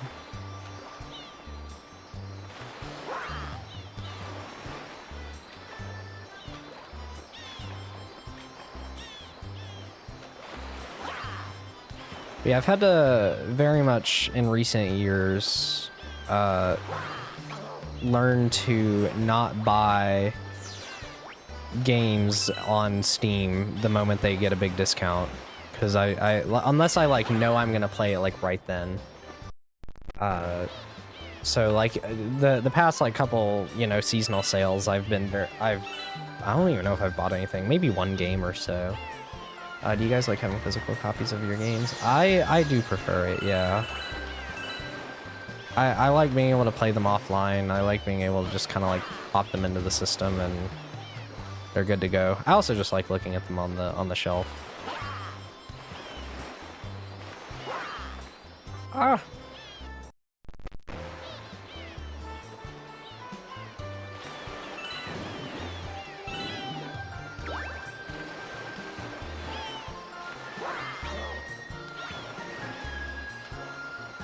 Yeah, I don't know. I kind of get a little bit of sentimental value to some of them. Like, I pick up my copy of Galaxy 2 still, and it's like, it's the same copy I've had since I was 7. And like, the manual is a little ripped, the disc is super scratched, it's got some marker on it. But I pick it up and I'm like, this is my copy of Galaxy 2. And I will never get rid of it.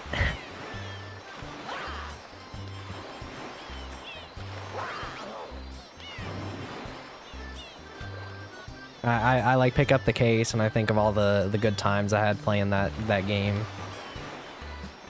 It's very easy to reminisce about them when I pick up a case sometimes. I only have one for New Horizons.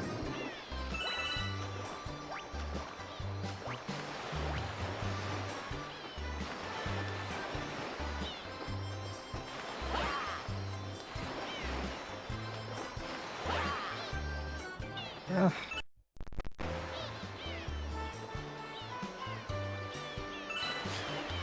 And maybe it also helps that I've just played most of the physical games I have anyways, so when I get a new one, I'm just a bit more inclined to play it. The problem I've run into recently is, like, not too long ago, I bought the Final Fantasy Pixel Remaster Collection, because I want to get into Final Fantasy. But that's like 6 games on that one cartridge, and that's going to take me forever to play. So I'm like, I'm probably still gonna get a lot of other games before I ever get through all the games on that one collection. But I've also had that same problem with the Castlevania collections, because I've bought all of those in recent years and I still haven't finished all of the games on those collections.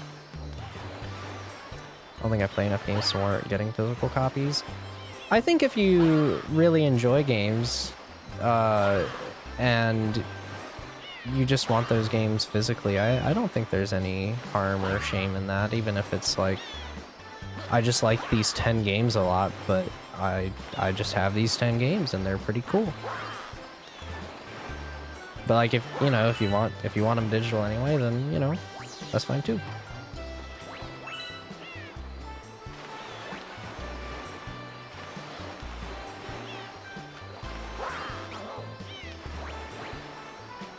Because like, if you look at like a game room on YouTube, a lot of game room tours that you're gonna see, these people have hundreds and thousands of games sometimes, and sometimes they'll have like 200 games for one console.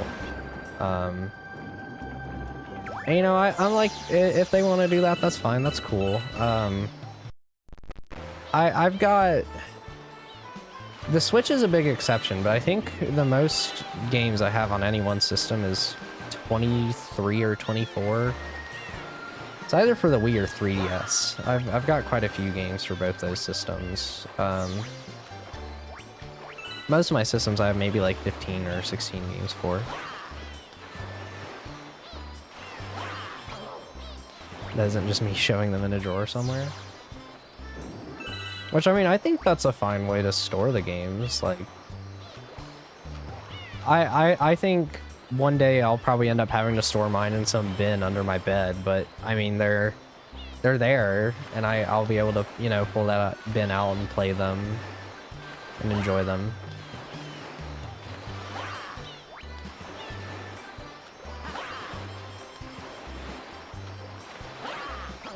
Oh, come on. I thought that was it.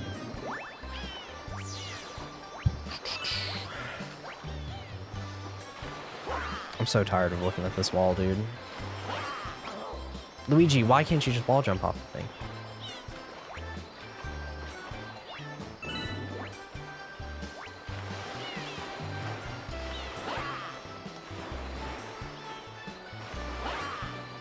Ah. That's the first death in a couple minutes, I think. That's a bunch of his old Atari 2600 games. Nice. My dad said he used to have like probably 150 Atari games that he just would buy for like $5 when they were on sales, but he eventually just gave them all away. Or more like collector's things than actual games to be played. Which I think that's a stereotype that's definitely gotten more common, especially as like digital games have become much more prevalent over the past decade.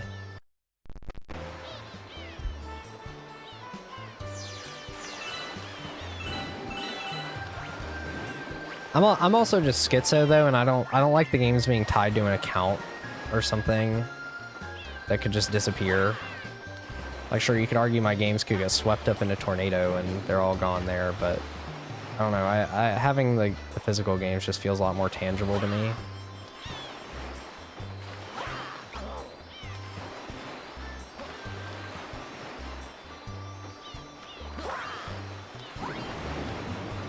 And both those scenarios are, you know, they're pretty big what ifs, but I think one of them is a lot more likely than the other.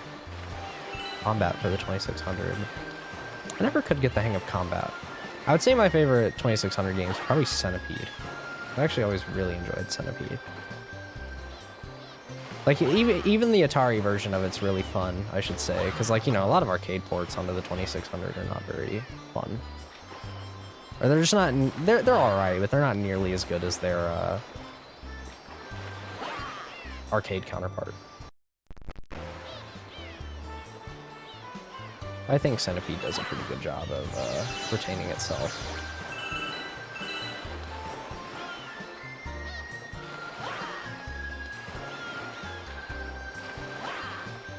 Oh, something where people don't own their games when they buy them or something.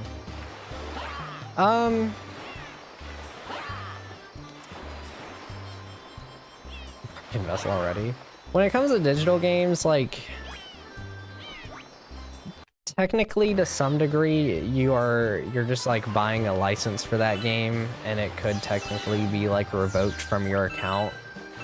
Granted, is that going to happen in 99.9% of scenarios? No, not really.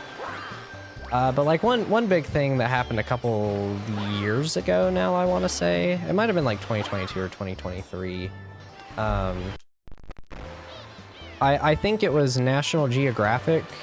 Sony's license for that ran out, and anyone that had bought like a bunch of National Geographic stuff digitally on like their PlayStation account on the PS3, it was just removed from their account, and they couldn't watch that stuff that they purchased anymore. I remember there being a pretty big outrage about that. And, you know, you could always make the argument of like, but who's actually watching their National Geographic stuff that they bought on the PS3? And I mean, I think there's some validity to that to an extent, but at the end of the day, it is something that they bought and purchased, and, you know, you would think that you would own that once you buy it.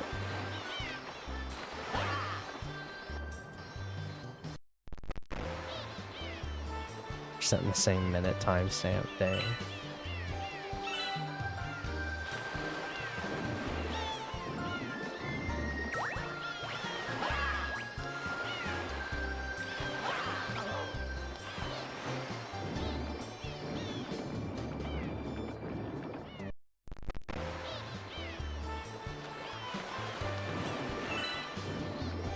And I mean, that's not to say, like, you know, digital games definitely have their upsides. It's a lot easier for independent developers to get their games to market, and for people to actually play them, because they don't have to go through production costs. They just have to pay the, you know, 30% cut to Valve or Sony or Microsoft or whatever. There's some pretty good discounts on digital games. I feel like it can be kind of 50-50 with big AAA stuff on... at least within the first few years, for the digital or physical version to be cheaper. But if with the collector's market, if anything's shown to be true, it's that at least while the digital versions are available, the digital version will end up cheaper at some point. Like Borderlands 2, I think I bought that for like $2 on Steam or something. Same with like the Doom games. Those got really cheap on Steam. I think I got Doom 2016 for about $5. That was 5 years ago. I'm mostly digital because I'm lazy. Come on, Luigi.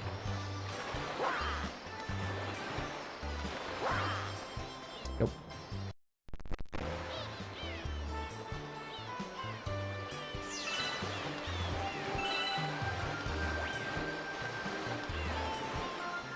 And honestly, I've probably put way too much thought into this kind of thing, and more than the average person should.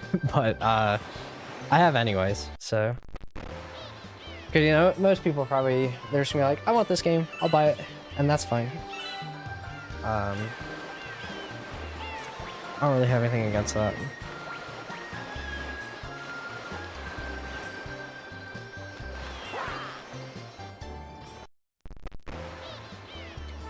I think I've got 60 deaths or so from this star. First death is to Lost Kin. Really? Lost Kin? Okay. I guess Lost Kin is a fairly fast-paced fight. Oh yeah, the other star is over there, I think. Because yeah, remember there's another one of these? I've been on this star for like 45 minutes.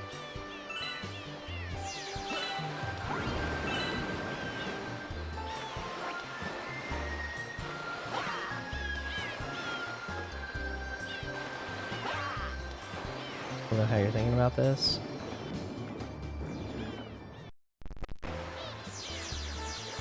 It's definitely the, you know, it's the kind of thing you probably only think about if you're like, I don't know how to word it. I don't want to say like super into it, because, you know, there's plenty of people that are probably super into games that don't really think about it, but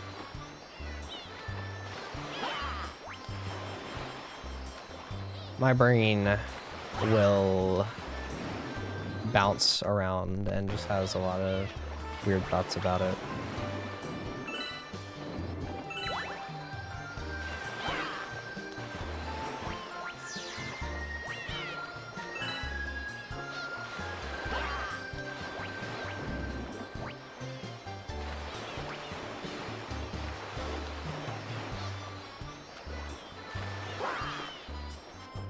But the crux of it is that, you know, games are just my favorite thing. I really enjoy them. I like having access to them, and I want to do that in a way that, you know, I just enjoy. So I spend a lot of time thinking about how I approach it and whatnot.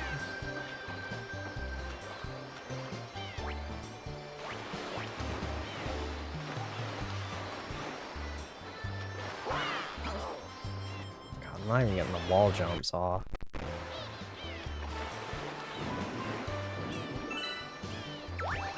Nice. Goodbye, lost kin.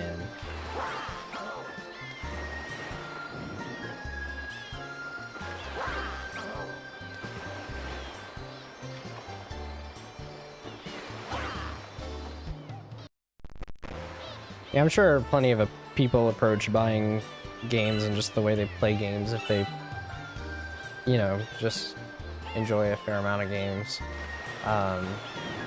They probably approach it the same way I approach buying clothes. Like, I really don't put that much thought into buying clothes. I pretty much go into a store. The first thing that catches my eye that I kind of like is the thing I'm probably going to walk out with. And if it's comfortable, then I'm like, all right, cool. Yeah, works for me. And then I do that very rarely. I don't really buy a lot of clothes. But I'm also not that passionate about clothes. If they're comfortable, I don't really care.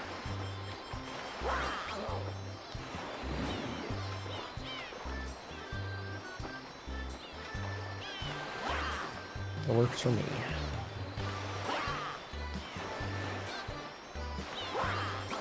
Oh. Come on. Come on, Luigi. You got it, buddy.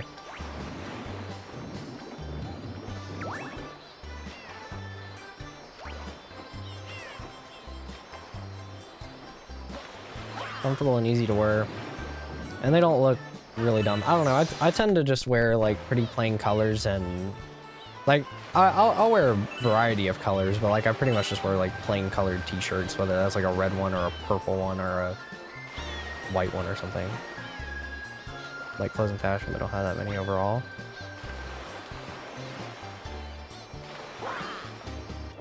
It's very, very curated. Small but carefully curated wardrobe, which I think is the best way to approach collecting, like anything that you end up collecting, I guess.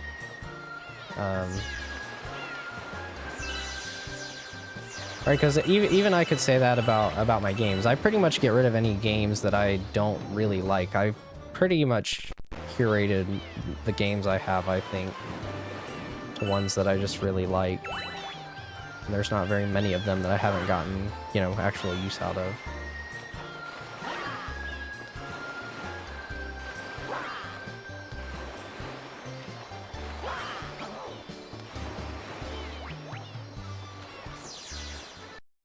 And I personally just find it more satisfying than having a bunch of stuff just to have it. Because then, if I do just have a bunch of stuff just to have it, then that just brings the choice paralysis back into the equation, really. Where it just becomes overwhelming and just weighs on you. More than, you know, more than a hobby should. You know, it's supposed to be fun. Have fun with it.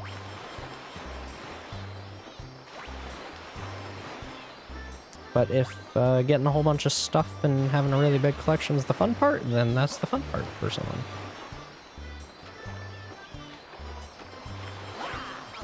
God damn it, Luigi. Why can't you just jump off this wall?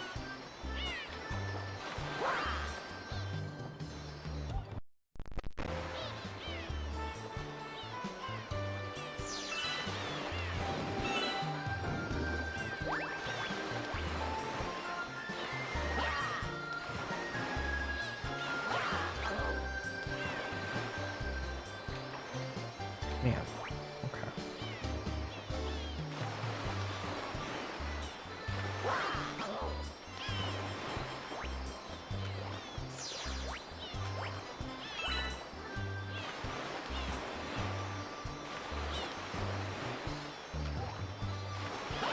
I think I'm almost ready to throw in the towel on getting this star today. I think on the next death I will just go do a different star.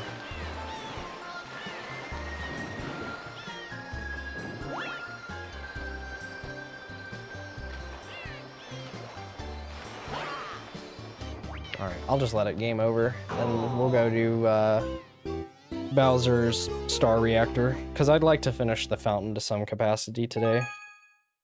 I have to admit, stars like this are making me question, like, will I actually manage to get all the stars in this mod, or are we just going to be rolling credits and calling it a day?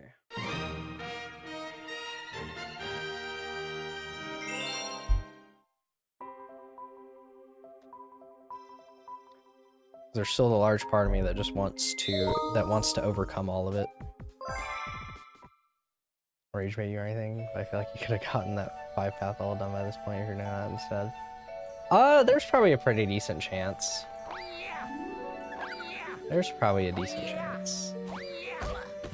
I won't say you're wrong. But that's fine.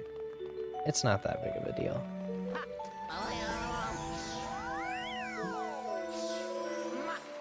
Not really much point in worrying about it too much. Both are stars that are clearly going to take me a while. I'm pretty happy with the progress made today, though. I've doubled my star count in this stream. Sorry, what was that photo of just some random man on the tile slide? That is the world record speedrun holder for a lot of... I don't know what all the categories are, but he's a really big Galaxy speedrunner for Galaxy 1 and 2. So there's a lot of memes about him within the Galaxy modding community. Also known as Jay. That is Jay.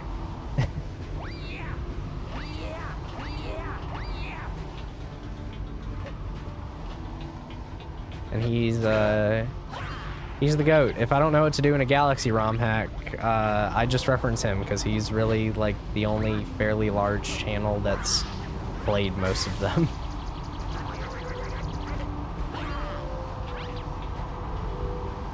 I have to do this, don't I? Yeah. Yeah, of course I do. Why wouldn't I? That's just the most obvious thing to do.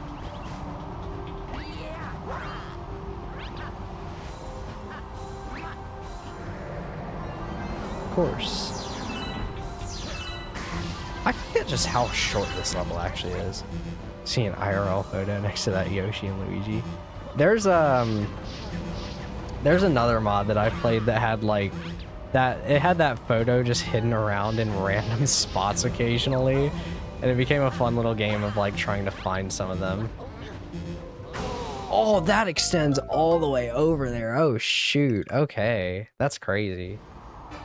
That's actually crazy. Oh, I don't have to do the whole level again though. That's fine. They got rid of the swamp that's right here normally. That's unfortunate. Poor swamp. Yeah, and of course there's no life mushroom.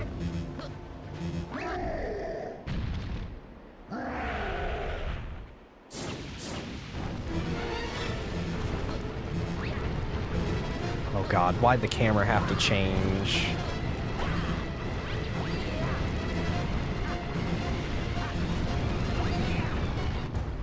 What's up, Bowser? How you doing, buddy? I'm probably about to die to you, aren't I? Yeah, I also want to do this because I'm gonna have to go within the next 30 minutes. I want to go eat. So I'm gonna be sad. There's a chance because I'll probably, and I'm hoping to end stream within 15 minutes. Oh, you've got to be kidding me, man! Oh god. All right, Bowser, destroy this for me, please. I need the coin that's in it. Okay, fine. Be that way. So I'll just die. Oh! What? This checkpoint's like 10 feet after the other one! Is this where the checkpoints are in the regular game? I actually have no idea. I don't remember.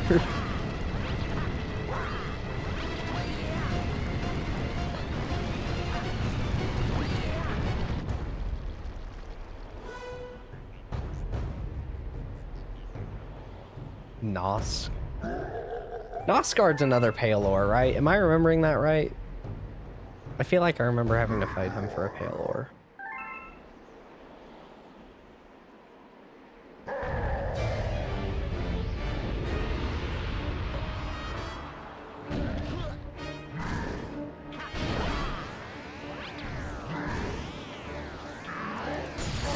Yes, okay.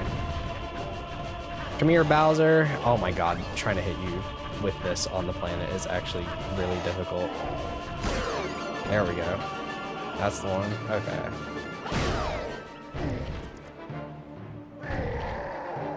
Because I just remember on my first playthrough, I got all the way to the second Hornet fight with only the first nail upgrade, I think, and I was like, I don't know how to upgrade the nail more. I really need to figure this out. And I remember going and gathering 3 Palors to get the coiled nail.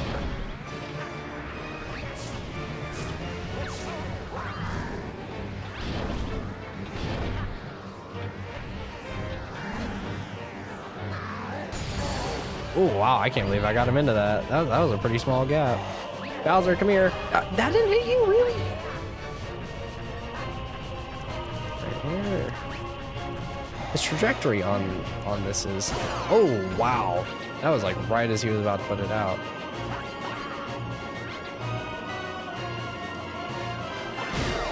Alright. It's gonna be tough having to do this for the final version of this boss if it stays like this at least. In the final boss fight.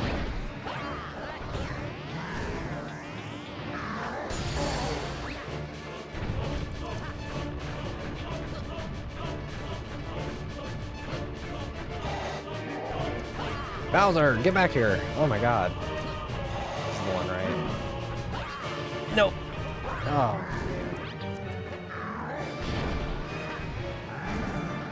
That's not gonna hit, is it? Nope, it did. Okay.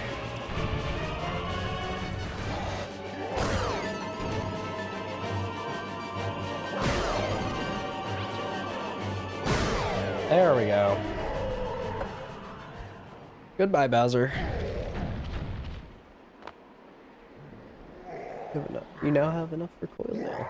Nice. I'm gonna be honest, I completely forgot what it's like the default nail, and then it's like the sharpened nail, I think, and I forgot what's between sharpened and coiled, and then pure. I always forget what's between them though,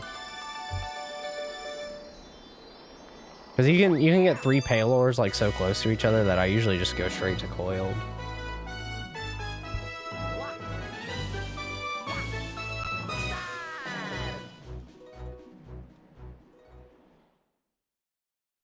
All right, that's the Grand Star.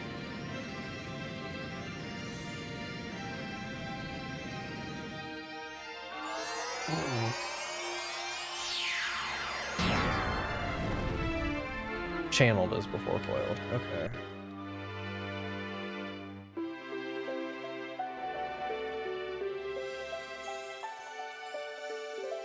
Guess we'll, I'm not gonna do any stars in the kitchen today, but I do at least want to see what the galaxies are, because I'm sure it'll still be ghostly and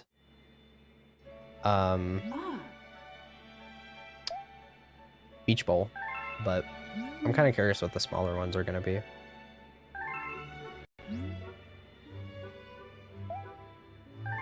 I think I think this mod, much more than Cosmos Collapse, we're gonna be doing some...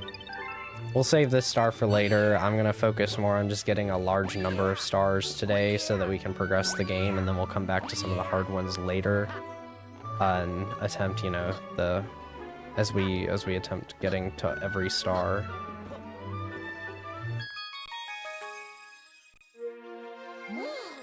Discover an enemy base in the region. Very cool. I can't open these, really? Okay, maybe you have to get a certain number of stars in Ghostly and Beach Bowl. Okay, that's very odd. Shrinking Fleet. that sounds lovely. Those look fine. Wait, is that the E3 planet? Are those archways in Beach Bowl normally? Maybe they are. I'm just forgetting. All right. Well, I think that is about where I'm going to call it for today, because I've been live for 4 hours now. And I'm going to leave to go eat here in a few minutes. But I will probably be live tomorrow as well. I'm wanting to make a lot of progress in this mod, so we're doing 2 streams this weekend. I'm not that busy anyway. So I'll be live tomorrow, probably about the same time. I don't know if I'll stream for as long, maybe only like 2 to 3 hours. And we'll see how far in the kitchen we can get then, and we'll have a good time, hopefully. But yeah, thanks for showing up, guys. Hope you had fun. I appreciate you being here. And it's fun chatting for a while, even as we bashed our head against the wall on that stupid gravity star. But have a great rest of your day, and I'll see you all tomorrow, hopefully. Bye-bye!